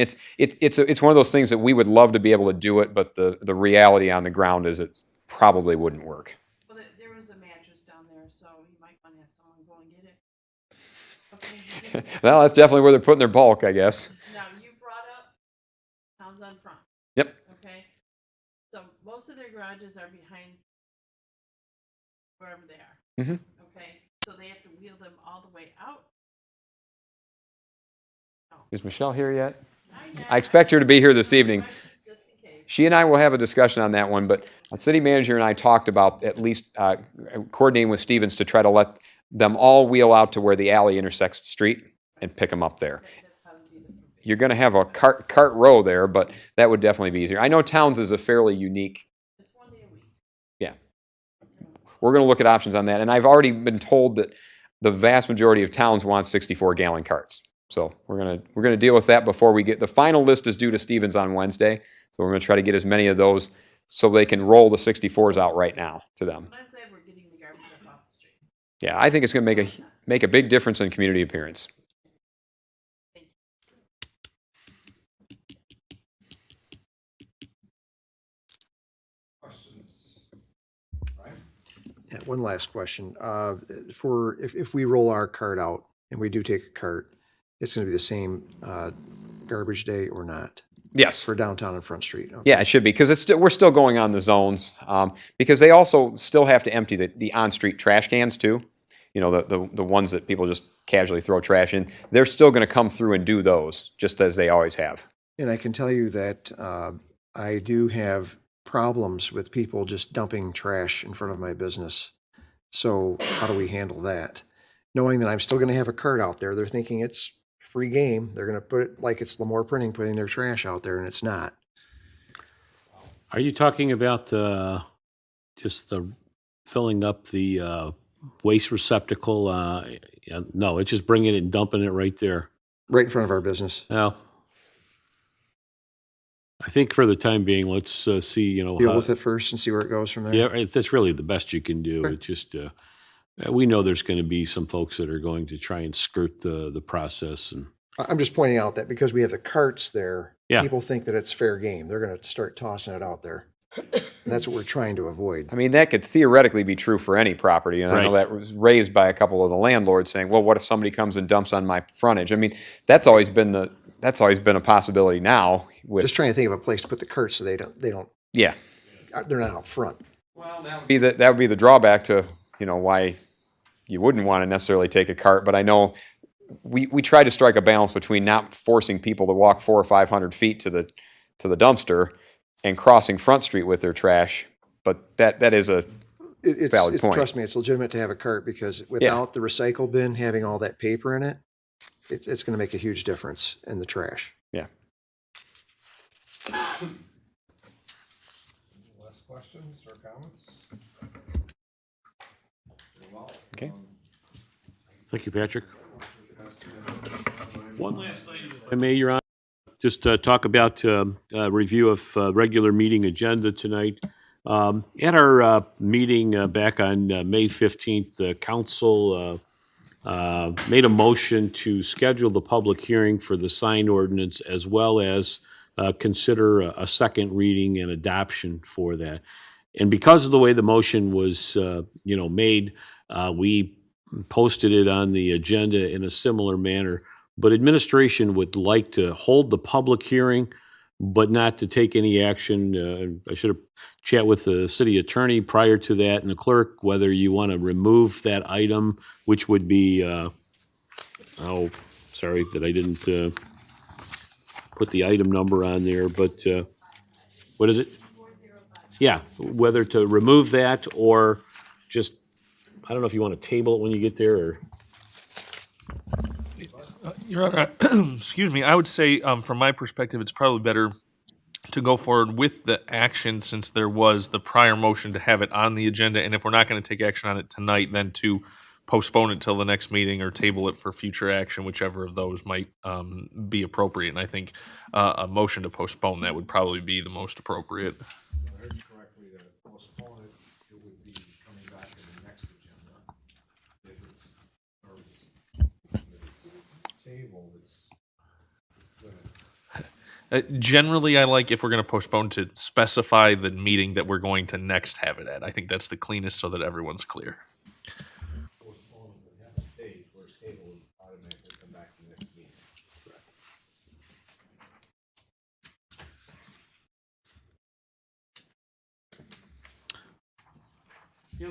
Honor is, when you get to the agenda to add, when we get to the closed session, to include the city attorney's quarterly pending litigation update as part of the closed session. When we get to the closed session, we would like to do that up on the third floor. And that's all I have, Your Honor. So on the closed session, there was a correspondence Mr. Blake sent out, I remember from me right now, but I know currently the closed section for the purpose of negotiations, land acquisition, and to add pending litigation, correct? Update? That's correct, Your Honor. And as in compliance with recent, well, I'll still call it recent case law, we should specify those cases which I've provided.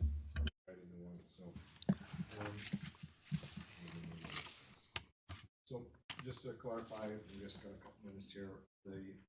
Mr. Pastor, you're looking for the public hearing to be pulled from the agenda, correct? Oh, no, we'd like the public hearing to continue, obviously. Yeah. Okay, but then take action in the council action on 4055. That is correct.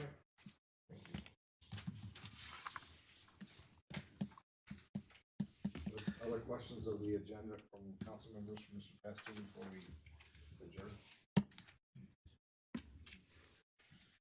Agenda items or comments? Very well, clerk, anything further? No, nothing further. So if it's time, Yeah. then, Mr. Pastor?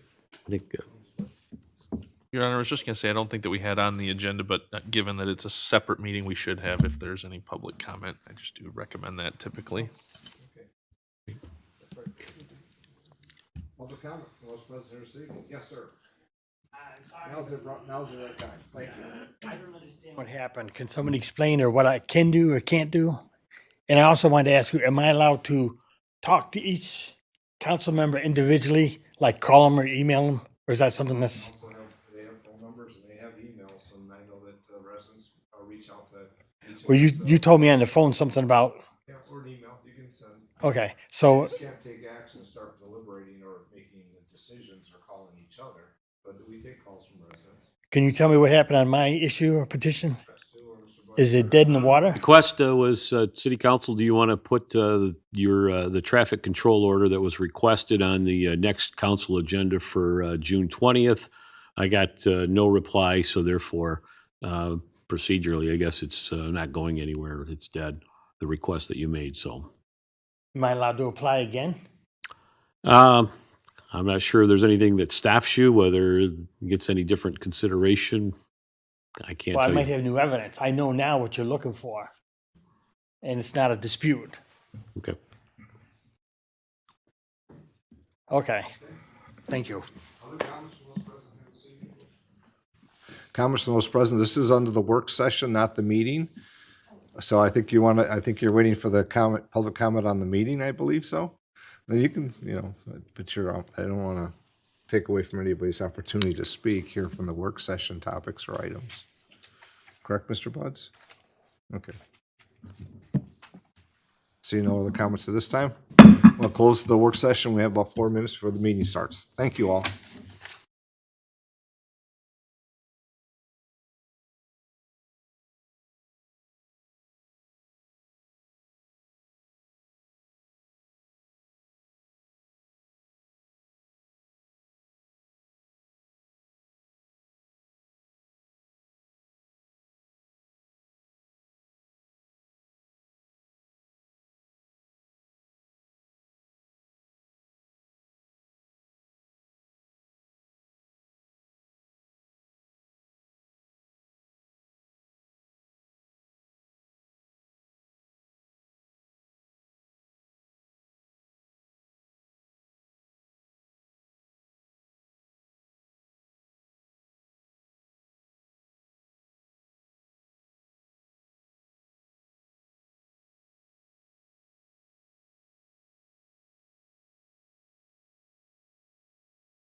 Feels like it's been forever.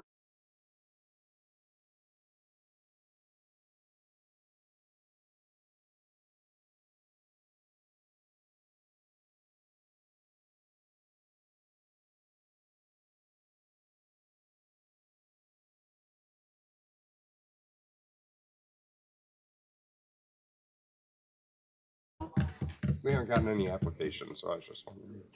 I will talk to him. We'll see. You know what? He'll be all right, especially if I call him up and say, hey, what's he doing? I had a good conversation with Tino this week. Oh, me too. A few of them. I came down and talked with Amy a little bit. I said, I was looking for you. And then she said, yeah, it seemed like it was very positive, almost too good to be true. So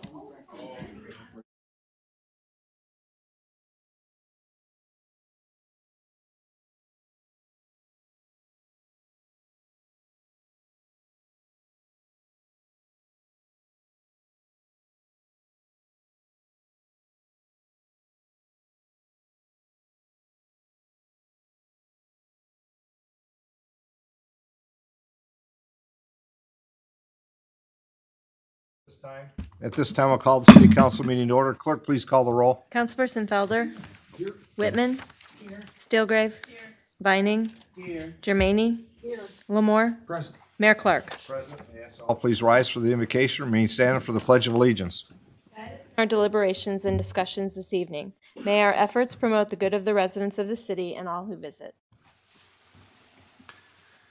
Pledge allegiance to the flag of the United States of America and to the republic for which it stands, one nation, under God, indivisible, with liberty and justice for all.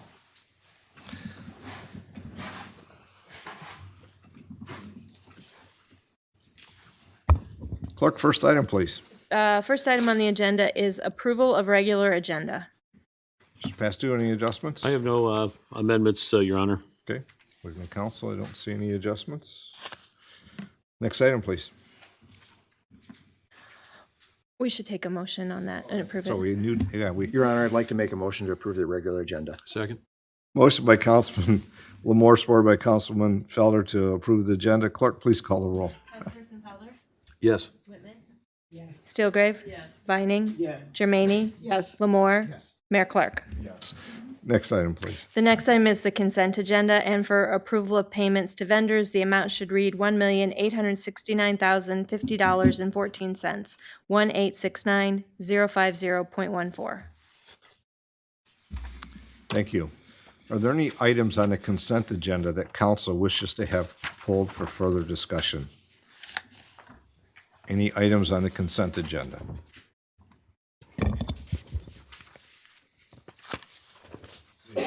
So are there any items on the consent agenda those present here this evening wish to have pulled for further discussion? Items on the consent agenda. Okay, with that, motion, Councilman Felder. Yes, Your Honor, I'd like to make a motion that all items on the consent agenda be accepted, placed on file, recommendations carried out, and resolutions adopted. Motion by Councilman Felder, supported by Councilman Lamore, that all items on the consent agenda be accepted, placed on file, recommendations carried out, resolutions adopted. Clerk, please call the roll. Councilperson Felder. Yes. Whitman. Yes. Steelgrave. Yes. Vining. Yes. Jermaine. Yes. Lamore. Mayor Clark. Yes. Next item, please. The next item is under presentations, communications, and public hearings. It's item 4079, public hearing on proposed ordinance 23-002. And there are no comments on file in the clerk treasurer's office. Thank you. Mr. Pester, is there any introduction? If not, I know we've had some discussions previously. Okay. At this time, I'll open the public hearing. Item number 4079. It's a public hearing for proposed ordinance 23-002, which is regarding the zoning code and an location IW amendment. Just about warehousing. Any comments from those present here this evening regarding this public hearing? Any comments? Seeing none, I'll close the public hearing. Clerk, next item, please. The next item is item 4080, public hearing on proposed sign ordinance 23-003. And there are no comments on file in the clerk's office. Thank you. Mr. Pastor, any other adjustments? I know we had a conversation at the work session, but Nothing moving else, forward. Your Honor. Okay. At this time, I'll open the public hearing on item 4080, public hearing proposed sign ordinance 23-003. Any comments from those present here this evening regarding this proposed ordinance and public hearing? Any comments from those present? Seeing none, I'll close the public hearing. Clerk, next item, please. The next item is under council action. It's item 4047, proposed ordinance 23-002 to amend section 2.14 of the zoning code is up for its final reading. Thank you, Mr. Pastor. I know we've had discussion, nothing further. Nothing else, Your Honor. Nope. Thank you. Any comments from council on this item? If not, I see Councilman Lamore. Your Honor, I just make a motion to place ordinance 23-002, an ordinance to amend section 2.14 IW Warehouse District of Chapter 720 zoning on the floor for its final reading. So motion by Councilman Lamore, supported by Councilwoman Stalegrave on item 4047, proposed ordinance 23-002 for the statement said for its final reading. Clerk, please call the roll. Councilperson Felder? Yes. Whitman? Yes. Steelgrave? Yes. Vining? Yes. Jermaine? Yes. Lamore? Yes. Mayor Clark? Yes. Ordinance 23-002, Chapter 720, Section 2.14, Subsection B, Zoning, I-W Warehouse District, Permitted and Special Uses. An ordinance to amend and restate Section 2.14 of Chapter 720, Zoning of the Code of the City of Monroe. The City of Monroe ordains. Shall this ordinance pass? Councilperson Felder? Yes. Whitman? Yes. Steelgrave? Yes. Vining? Yes. Jermaine? Yes. Lamore? Yes. Mayor Clark? Yes. Next item, please. The next item is item 4055, proposed ordinance 23-003, sign ordinance amendment, up for its final reading. Thank you. Mr. Pastu? This is the item we discussed during the work session in which the discussion was to postpone action on this item and moving it to the Tuesday, June 20th meeting for consideration. Any other comments from the council regarding this item? Seeing none, a motion would be in order. Your Honor, I'll make a motion to postpone the item number 4055, the proposed ordinance 23-003 to the Tuesday, June 20th meeting. Motion by Councilman Lamore, supported by Councilwoman Germaine, that item 4055, the proposed ordinance 23-003, sign ordinance amendment, which was on the agenda for its final reading, be postponed until our meeting on Tuesday, June 20th, 23. Clerk, please call the roll. Councilperson Felder? Yes. Whitman? Yes. Steelgrave? Yes. Vining? Yes. Jermaine? Yes. Lamore? Yes. Mayor Clark? Yes. Next item, please. The next item is item 4075, installation of bicycle lanes on North Macomb Street. Mr. Pastu? Thank you, Your Honor. We discussed this at the work session on May 15th with the understanding that council is going to need to provide Mr. Lewis some direction related to the resurfacing project.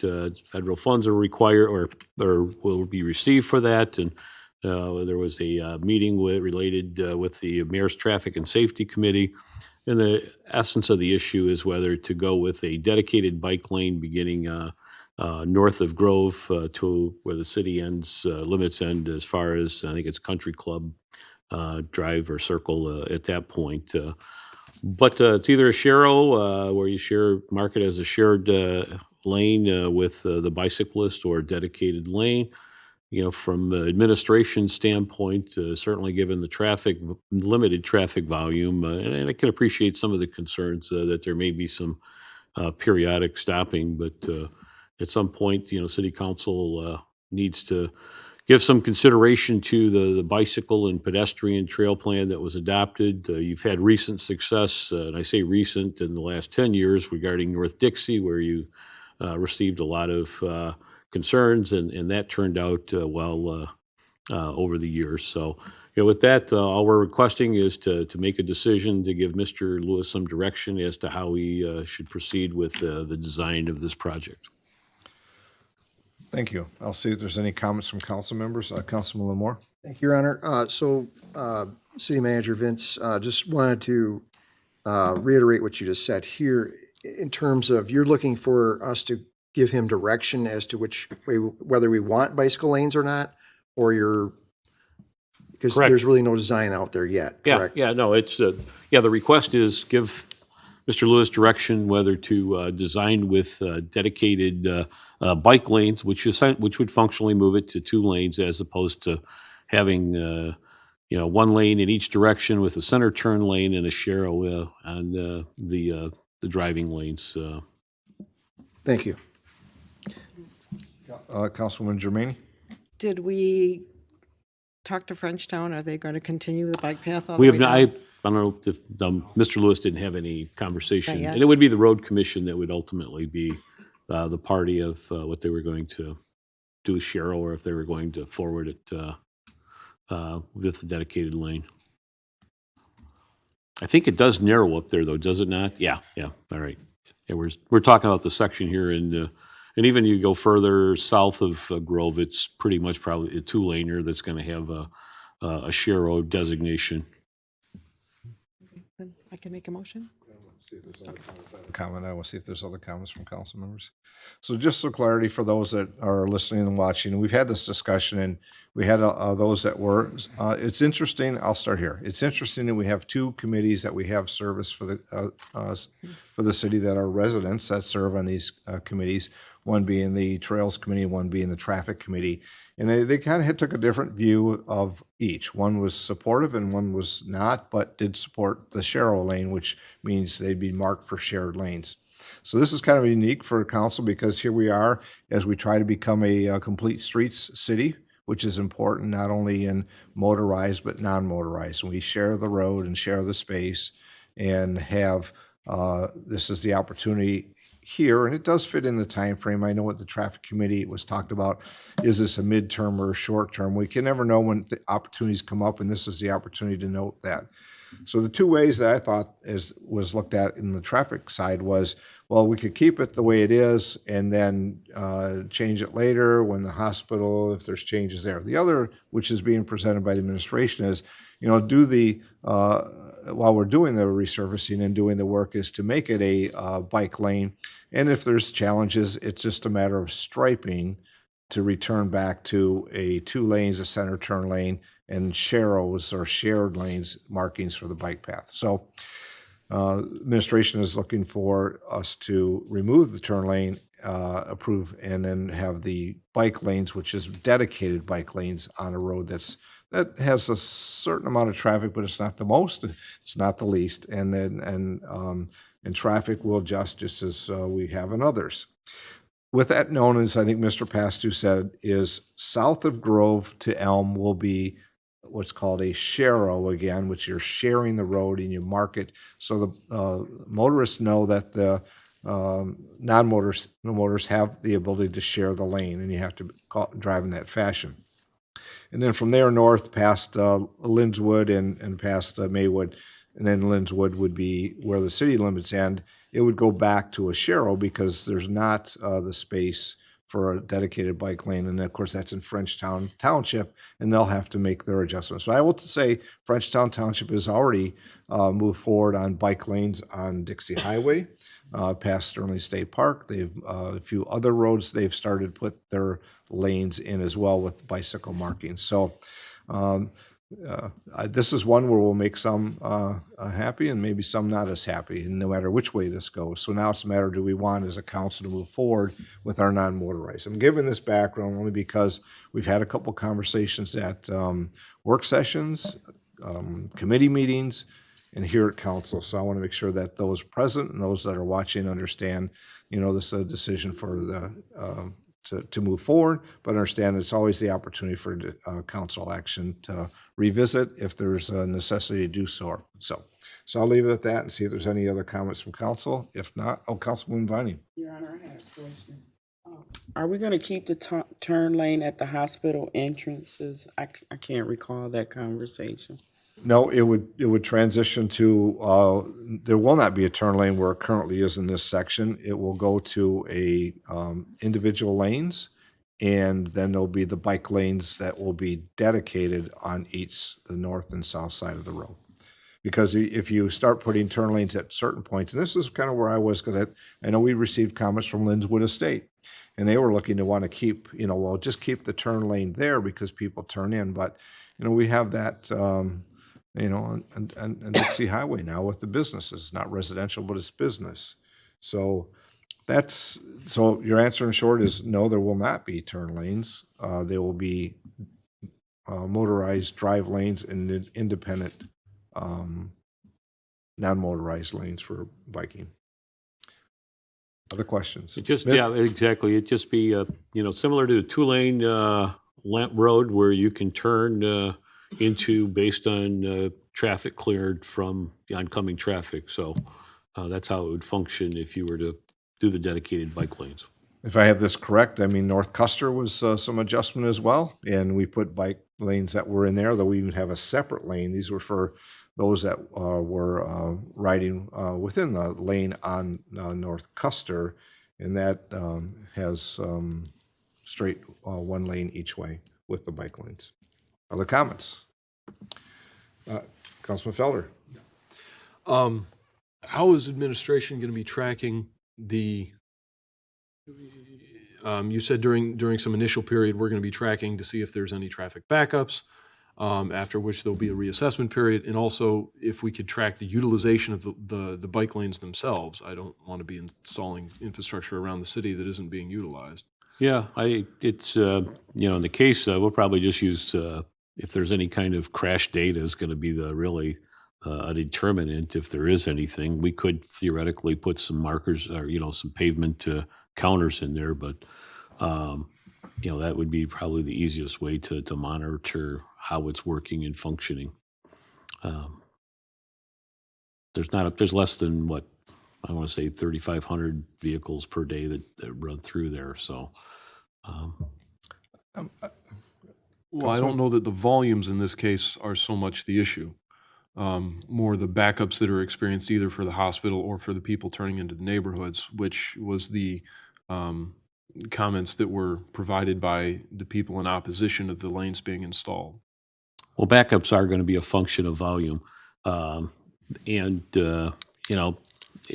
just by observation, there's different points where it gets a little busier, but it's not like it's any greater than what you would see in most areas. So, this is, again, just anecdotal observation. It's not like you have them stacked up back to Stewart or stacked up back to Elm or anything like that.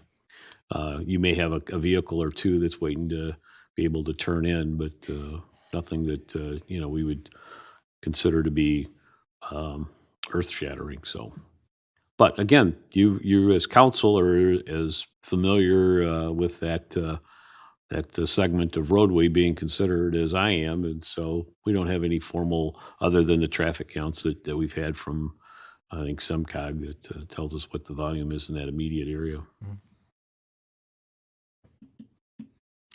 Any other comments? See no other comments? Councilwoman Germaini, do you have a motion to make? I will make a motion for installation of bicycle lanes on North Macomb Street. So motion by Councilwoman Germaini, supported by Councilman Lamore on item 4075, the installation of bike lanes on North Macomb Street. Please call the roll. Councilperson Felder? Yes. Whitman? Yes. Steelgrave? Yes. Vining? Yes. Germaini? Yes. Lamore? Yes. Mayor Clark? Yes.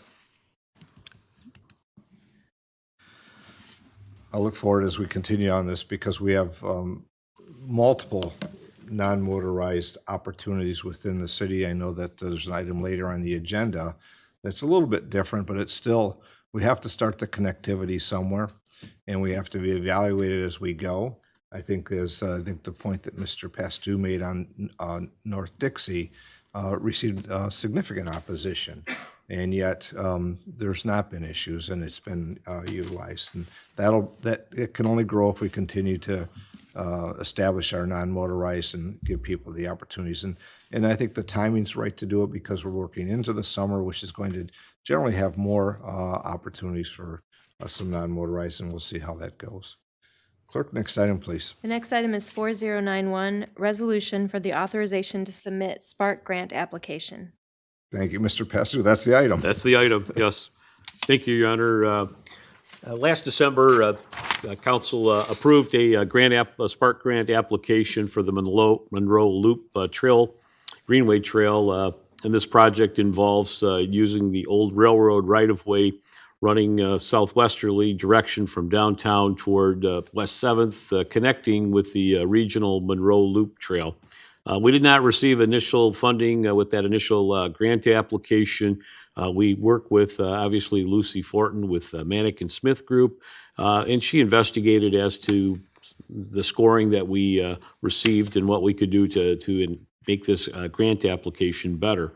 It was determined our narrative should be more focused on project benefits serving disadvantaged populations in the project area, as well as the impact related to COVID-19 pandemic. So the project in many ways is very similar to what was submitted back in December, but the narrative is more focused. We do have letters of support with Marion House for the project itself. There is an increase of $25,000, and that was related to putting in place an area for kind of a exercise area for seniors along that trail. And that's really what added the cost to it. So the total estimated project cost is $1,150,000, of which the city's recommending a local match of $250,000 that would come from the 2 mil levy for that. And so with the resolution, the application is due. I put June 16th, should have been June 26th. And we're requesting to put that application back to the Michigan Department of Natural Resources. Any questions for Mr. Pastou? I know we've had this before, and it's an opportunity to resubmit for the Spark grant, and I think that they'll probably be looking at these applications a little different than they did the first time, not only for ours, but others across the state. If there's no other discussion, a motion, Councilman Moore? Thank you, Your Honor. I make a motion to adopt the resolution authorizing the submittal of a Spark grant application for the proposed Monroe Greenway Loop project. Motion by Councilman Moore, supported by Councilwoman Germanian. Item 4091, the resolution authorizing to submit a Spark grant application. Clerk, please call the roll. Councilperson Felder, Yes. Whitman, Yes. Steelgrave, Vining, Yes. Germaine, Yes. Lamore, Yes. Mayor Clark. Yes. Next item, please. The next item is item 4094, resolution, internal administrative support charge to retiree healthcare fund. Mr. Pastou? Thank you, Your Honor. We briefly touched on this during the work session and have had, I think, 3 discussions with the Retiree Healthcare Board related to the services that are provided by the Department of Human Resources, the Clerk Treasurer's Office, and the Finance Department, related not just to the pension, but to the Retiree Healthcare Fund. The Retiree Healthcare Fund provides benefits to eligible retirees for medical benefits, and as a result, a great deal of time is spent, and we're happy to provide it related to dealing with questions that retirees have related to their coverage, but also there's a great deal of time and effort and support that's itemized in the resolution provided by the Clerk Treasurer's Office and also provided by the Finance Department that is specific to serving not only the fund, but also the beneficiaries of the benefits and specifically the Retiree Healthcare Board of Trustees. And so the amount is $50,000, which would be invoiced, and shouldn't say invoiced, but submitted to the Board of Trustees for payment on a quarterly basis for the services that are provided by these internal departments. Any questions for Mr. Pastou from council? Questions? A motion be in order. Or Councilman Lamore? Yeah, I do have one question. Vince, you said this was on a quarterly basis? Yeah. It's annually, it'll be roughly $200,000? Oh, no, I'm sorry. $12,500 per quarter. For a total of For a total of $50,000. Okay, thank you. $50,000 for the year. Just wanted to make sure I was, Yes. okay, thank you. Good question. Other questions? Otherwise, motion be in order. Now, Your Honor, I'll make a motion to adopt the resolution finding that internal support services provided to the retiree health care fund are eligible administrative expenses and to charge the fund $50,000 in fiscal year 23-24 for these services. Motion by Councilman Lamore, supported by Councilwoman Stilgrave on item 4094, the resolution regarding the support charge to the Retirement Health Care Fund. Clerk, please call the roll. Councilperson Felder? Yes. Whitman? Yes. Steelgrave? Yes. Vining? Yes. Jermaine? Yes. Lamore? Yes. Mayor Clark? Yes. I have no further items this evening, Your Honor. Okay, the council comments are next, and it is June, so Councilman Felder, you're It is first. indeed June, sir. Thank you. And Juneteenth and Father's Day are both coming up. It's Pride Month, open air festivals on the 10th, and we have a number of downtown activities occurring this summer throughout the city. So I encourage everyone to take a look at those. On a sadder note, my wife's grandfather, Fred Lux, passed away unexpectedly. I just wanted to draw some attention to that as having a long history of service on Kiwanis, the library board, as a teacher, just throughout the community. So regrets for his passing, certainly. That's all I have this evening, sir. Thank you. Councilwoman Whitman, comments this evening? I have no comments. Thank you. Okay. Councilwoman Stilgrave. Well, let's see here. Mr. Pastu, it's been a pleasure. Your last meeting, I'm the newest kid on the block here. You've taught me well, and we're gonna miss you. So we wish you well, though. Thank you. And Tuesday is the first court dance. And Andrew, sympathies to your family. And that's all I have. Thank you. Councilwoman Vining. Yes, Vince, I'd like to say I'm gonna miss you. Make sure you give me your new personal cell phone number Will do. so I can call you and complain. No. No, but it's been great working with you. And our new city manager has some big shoes to fill. And I had hoped before you left we could get this new library project off the ground. I keep seeing millions. We're finding millions for all these projects. I'm thinking, can we direct some of those to this new library? And if it happens, if it doesn't, we still own the Navarre Library, and the lobby is still crumbling. It's still a polling place, and we still do programming 4 days a week, and we have seniors and young families with strollers every day, especially since we built the splash pad, tripping. I watch it all the time. Seniors with canes. I have to get up and help families with strollers.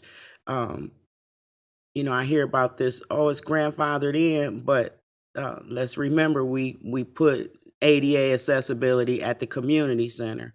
And I would rival to say we have as many patrons who visit the library daily as the center does. So I need to know why we don't have ADA accessible access in the building at this point. And second, why do I have to watch people trip when I brought all the department heads and everybody and pointed it out, and it's getting worse. So I don't know. I mean, if DPS can give us a rug or whatever, I know you don't want to rebuild it because everybody's like, even the library is like, oh, when we get the new library. But I think the other side of the parcel has been not as well taken care of as the Opportunity Center. And, we need to do something about it. So I don't know who I need to talk to or how many times I need to ask, but it's only getting worse. If I may, just two things with that. We do need to get the committee back together, getting that moving forward. Obviously, the price tag came in higher than we thought, and need to start putting together the options for the steering committee that'll be out there. The other part of it is we'll take a look at what we can do in the interim. It doesn't, obviously make sense to do some extensive construction there, but if there's something we can come up with in the short term, I'll take a look at it with our building department and maybe Mr. Lewis to see if there's any ideas we can come up with. So that's the short-term intermediate piece. And I know Mark talked about improving public facilities and using some of the community block grant funding dollars to do that. So I think that'd be a great place where those funds originate from to use them there at the library. Also, that last week, I believe it was, we had a Norfolk Southern train sit on the track for 3 hours. It was so frustrating.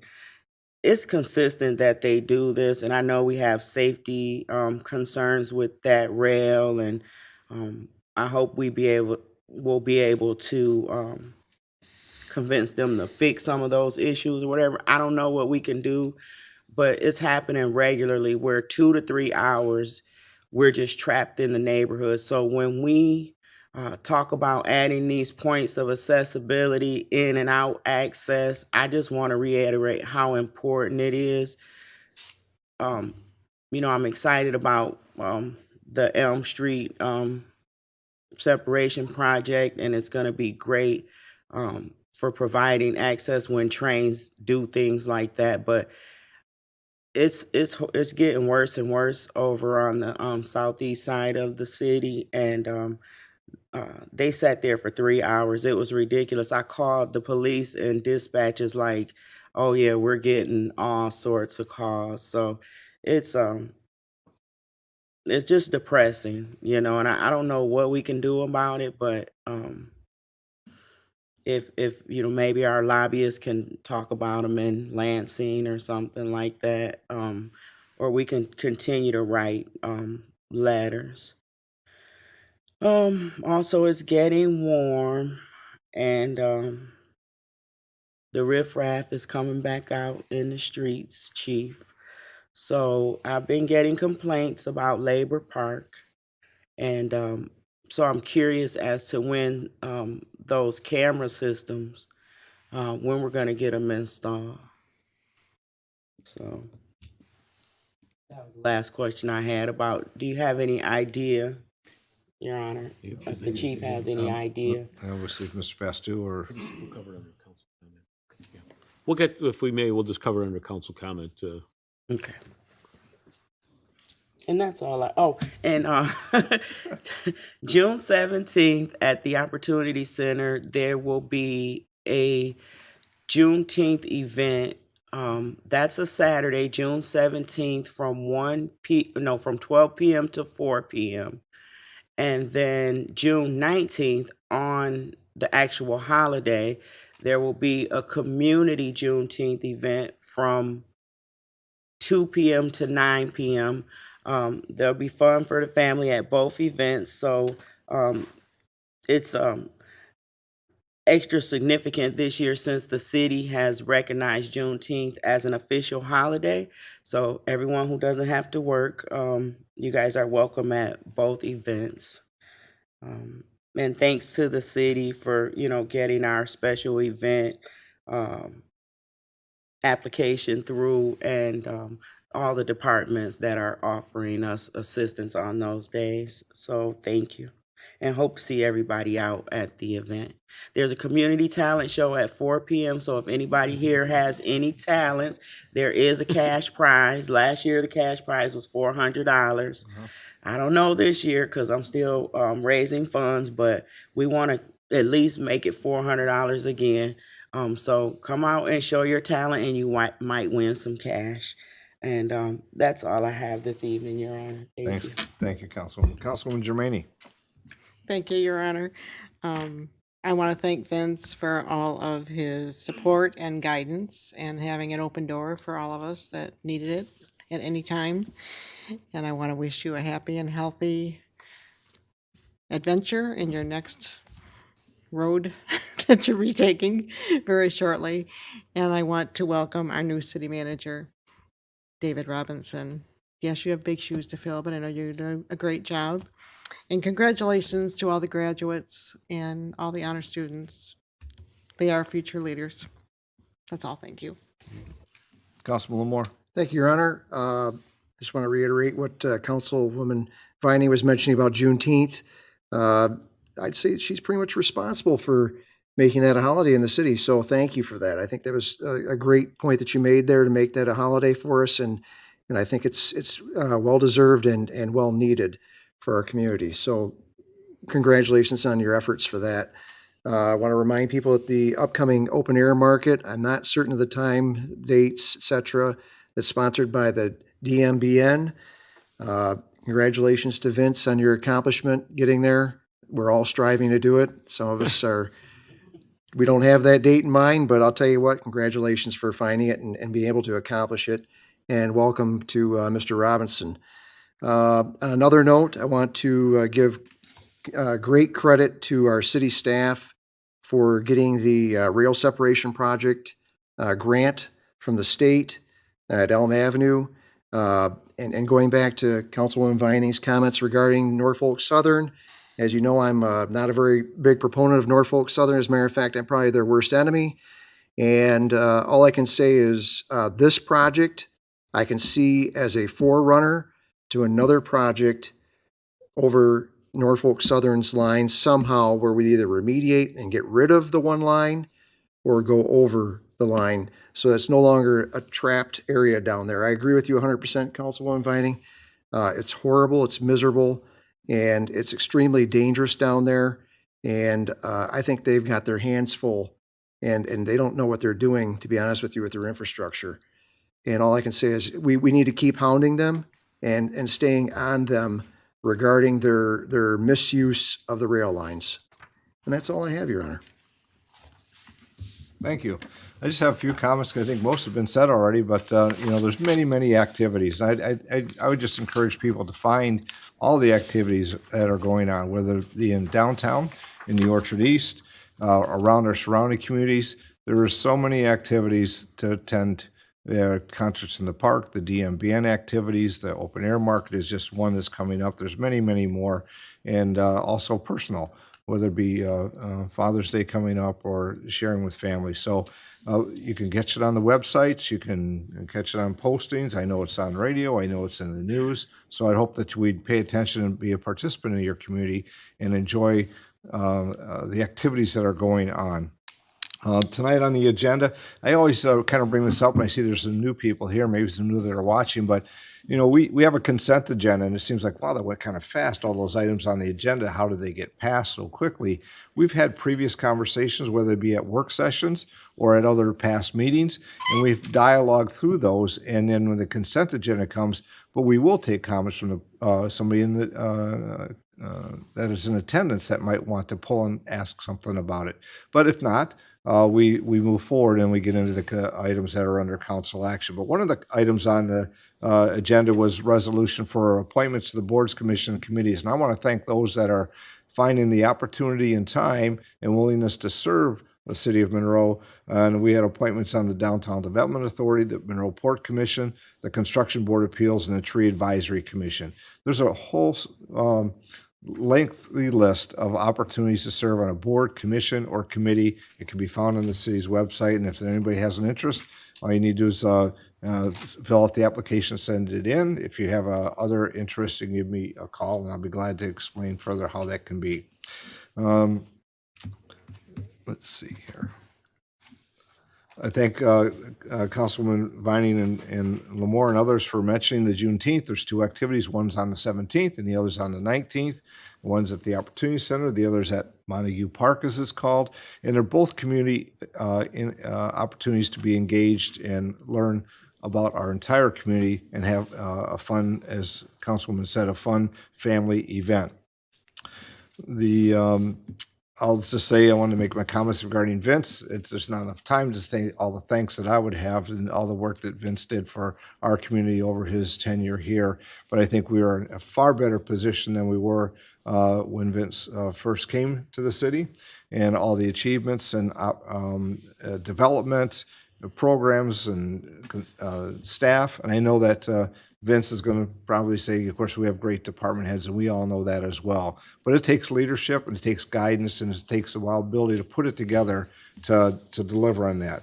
Rail consolidation in the rail in the West Elm, as well as the Kentucky, all of those are important. So we were fortunate, and it was just announced today that we received from the Department of Transportation, Federal Railroad Administration, a grant, and the grant is for $23.9 million for a grade separation. And that's significant when you talk about ability to motorize through the vehicle, or through our community, or even pedestrian without having to cross the railroad.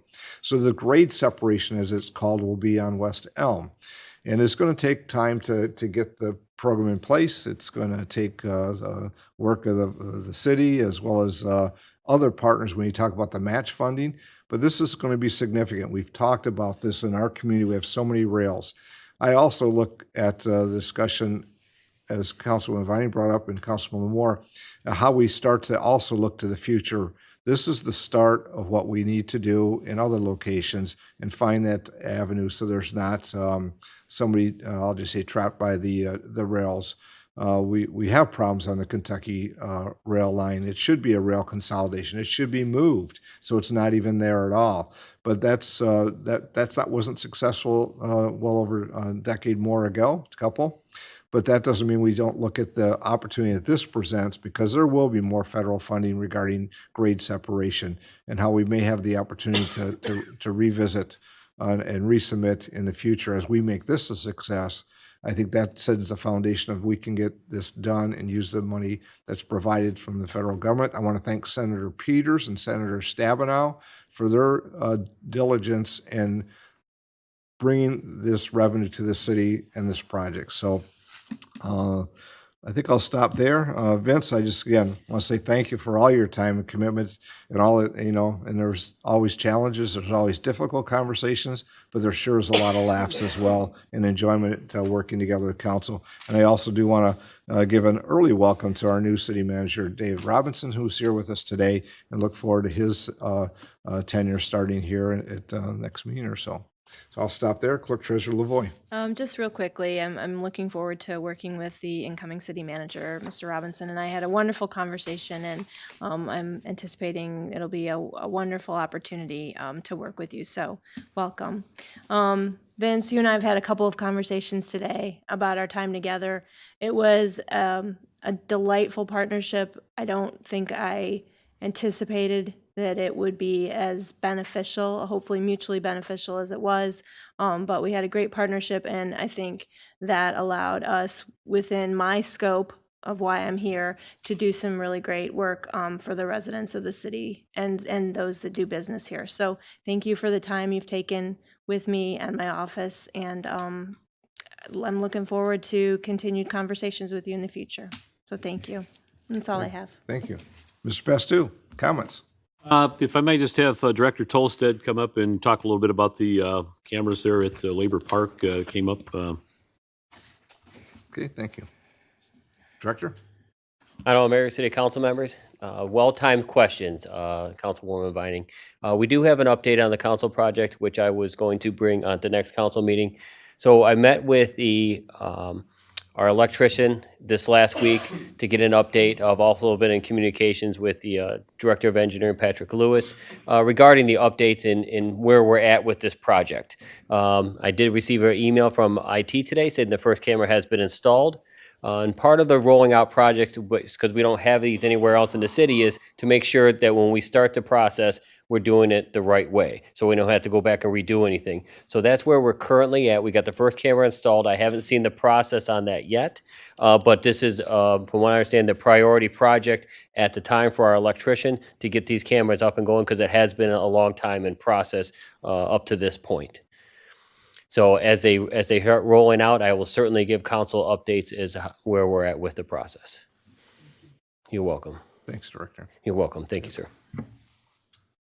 Mr. Next Pastor? item is just something related to Norfolk Southern, something I was reading today where they were seeking summary disposition for the number of lawsuits that happened in East Palestine, essentially saying they're not liable for what happened, paraphrasing, nor responsible or accountable. It's remarkable, in the face of what happened there with that derailment and its subsequent environmental impact and the impact on the community. So just it's the environment. Railroads have got a special place for and have in this country, good, bad, or indifferent. So.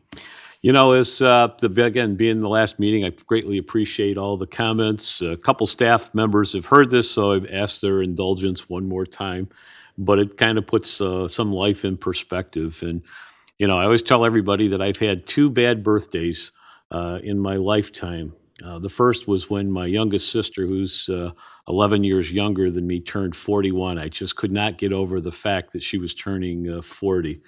And the second one was when I turned 25, and kind of a milestone birthday. I was starting my second trimester at Michigan State in grad school, living in a house with 5 other people, working a minimum wage job as a budget analyst internship.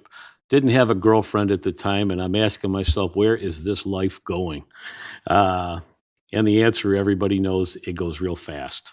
It's hard to imagine that I've been doing this as a city manager, county administrator for 31 years, but it's been a good career. I've enjoyed it. Even my first meeting when there was 3 items on the agenda, when I was a manager in Clare on January 20th, 1992, you had approval of the minutes, approval of the bills, and an item in which they had to decide the color of the transport van for the fire department, whether it was going to be lime green or red, and it was 2.5 hours of the most ugly, knockdown, drag-out discussion, of which I tried to figure out what did I just walk into.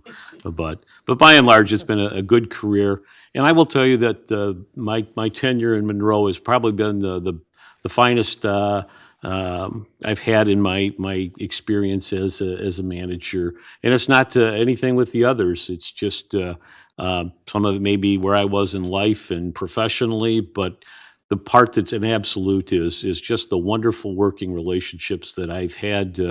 Again, with city councils, you've had a very consistent tenure, which I think helps immensely in getting a lot of the things accomplished. But I've had your support.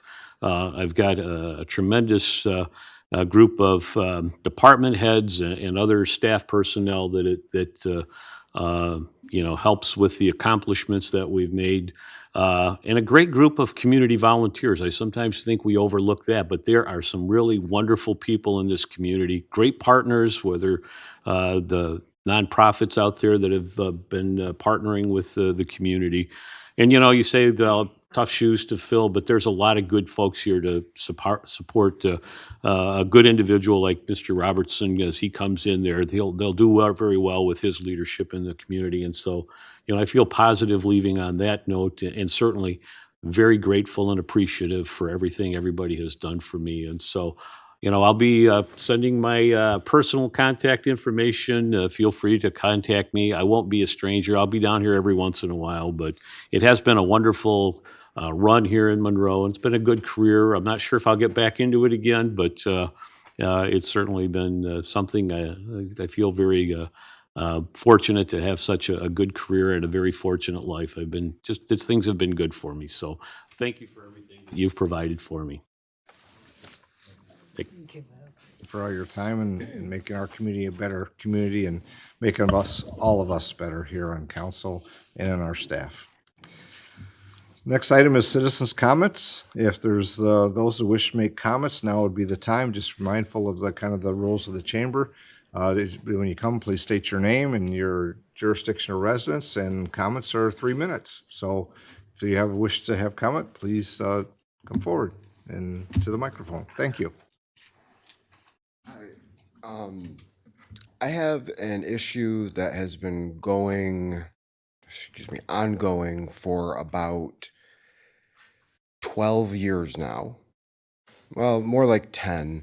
That is basically a series of landlords misdirected by the police that has occurred in one case having been thrown out by a derelict judge to the advantage of a happy to have that as his advantage landlord, then followed up by yet another landlord, that a landlord ran away before that. And I'm hearing now in a similar scenario to what happened when some other landlord took over the last time, except this time toenailed onto a new landlord where I've been told that I never made complaints that I made, that I've been told that I was never told to follow up with the police instead of the landlord who told me that's what I was supposed to do by this same landlord as a company. I have been told by the police that these people who squat in a neighboring apartment near me on an made invalid lease by one leaseholder who took the other tenant as was one, although I'm basically having things said at me 24/7 that she had been there since the beginning. She stalks me by fixation the same as he does. I'm whatever they say I am. That's their identity, as a matter of fact. It's the make-believe of theirs that is my identity that the landlord at this point basically believes, telling me that I never complained to begin with.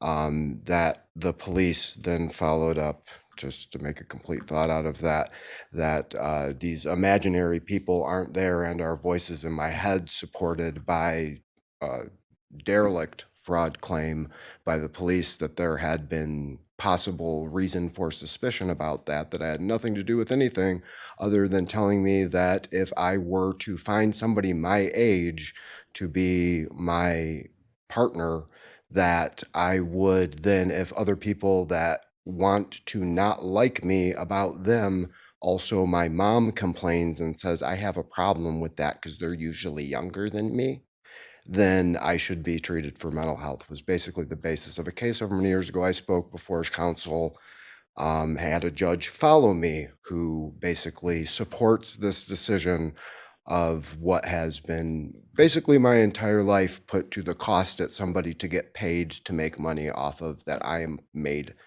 a detriment from them by being a victim of what I believe to be basically a supportive hate crime by the government insofar as it has put me in this position.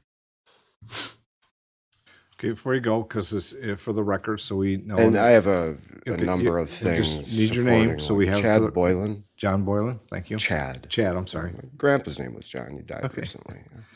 If there's something that you want to share with the council or the administration, you give those documents or information to the clerk. If it's something that you wanted to retain, I would suggest you make some copies and then bring those in, right? So if those are your personal copies and you want to, This is of something not even, I have copies of Oh, things that I've been okay. told I should submit to the court or submit in writing to the okay, police if along it's with something you reports. think is important for the council to have, Just more legal stuff.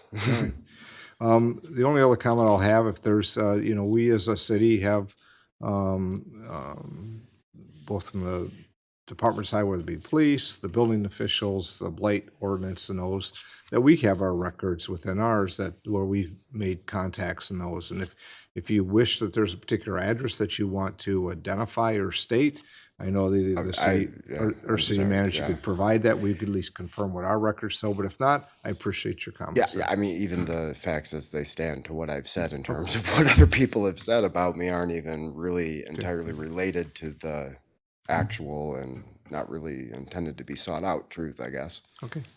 Well, thank you for your comments this evening. Other comments from those present here this evening? Please come forward. Your name, and then I can see you're Miss Washtenaw County, so I think that's good for where you're from, but please identify yourself.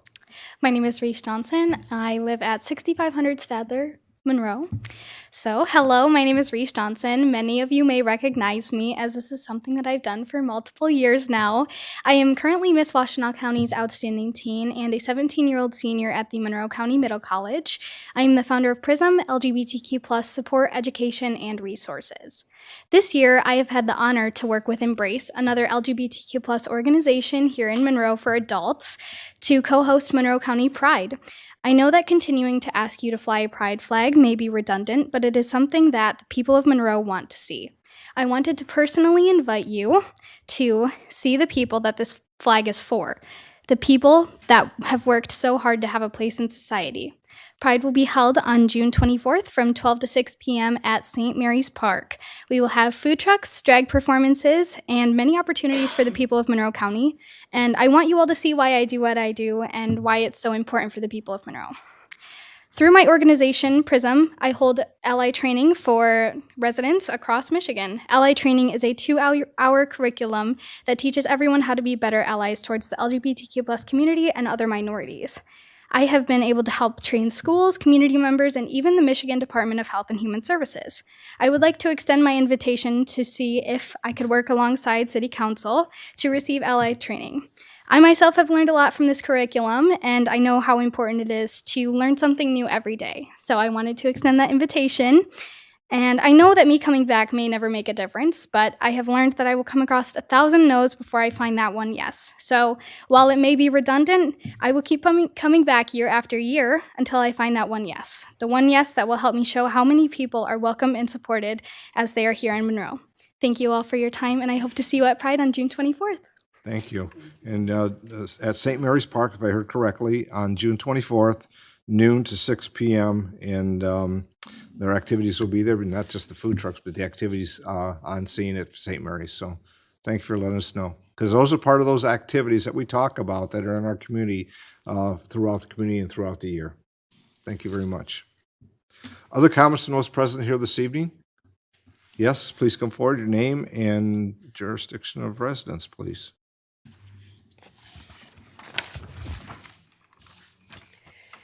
Greetings, Mayor and City Council. My name is Sandy Lambrix, City of Monroe, Chairperson for the Native American Memorial of Monroe County.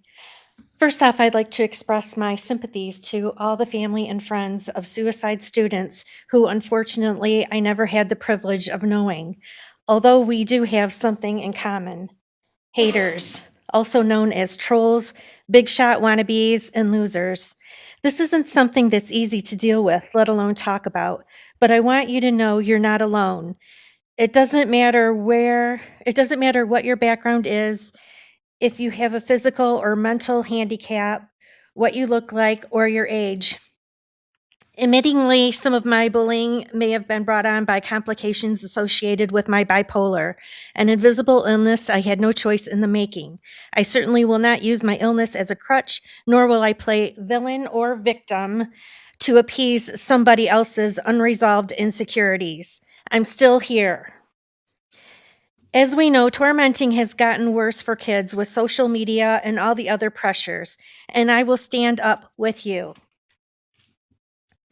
We've seen too many bad days, ruin lives, and lives cut short, needlessly. Haters, was your home life loving and caring, or negativity breeding negativity? With early exposure to family trauma and abuse, with no guidance into adulthood. Naturally, you may feel that harassing someone will elevate your importance and social status, when in all actuality, it does the polar opposite. It makes you look weak, desperate, and inconfident. I urge that tougher laws be made against bullying, with focus being respect for oneself and respect for others routinely, including how to handle uncomfortable emotions like anger, fear, envy, jealousy, grudges, blaming, revenge.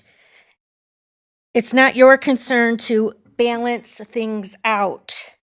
Focus on hobbies you can get good at instead of hating people. Try words of hope, love, compassion, acceptance, forgiveness, to name a few. Otherwise, you'll remain never changed. I'd like to motivate all of our community who are being tormented to please speak up. Don't feel ashamed. Tell trusted family, friends, counselors, principals, teachers, police, and moral leaders. Bullying sites online. That's what they're there for, to help. But kids, please don't hurt yourself. If your family and friends are behaving in a bad way that you don't like, try to stay away or break it off if you can. Stay open to new relationships that encourage positive influences. This will require that you be positive too. Now is the time for self-reflection. If you notice you're having downer, invasive thoughts, it's never too late to change. We all need to take more serious action.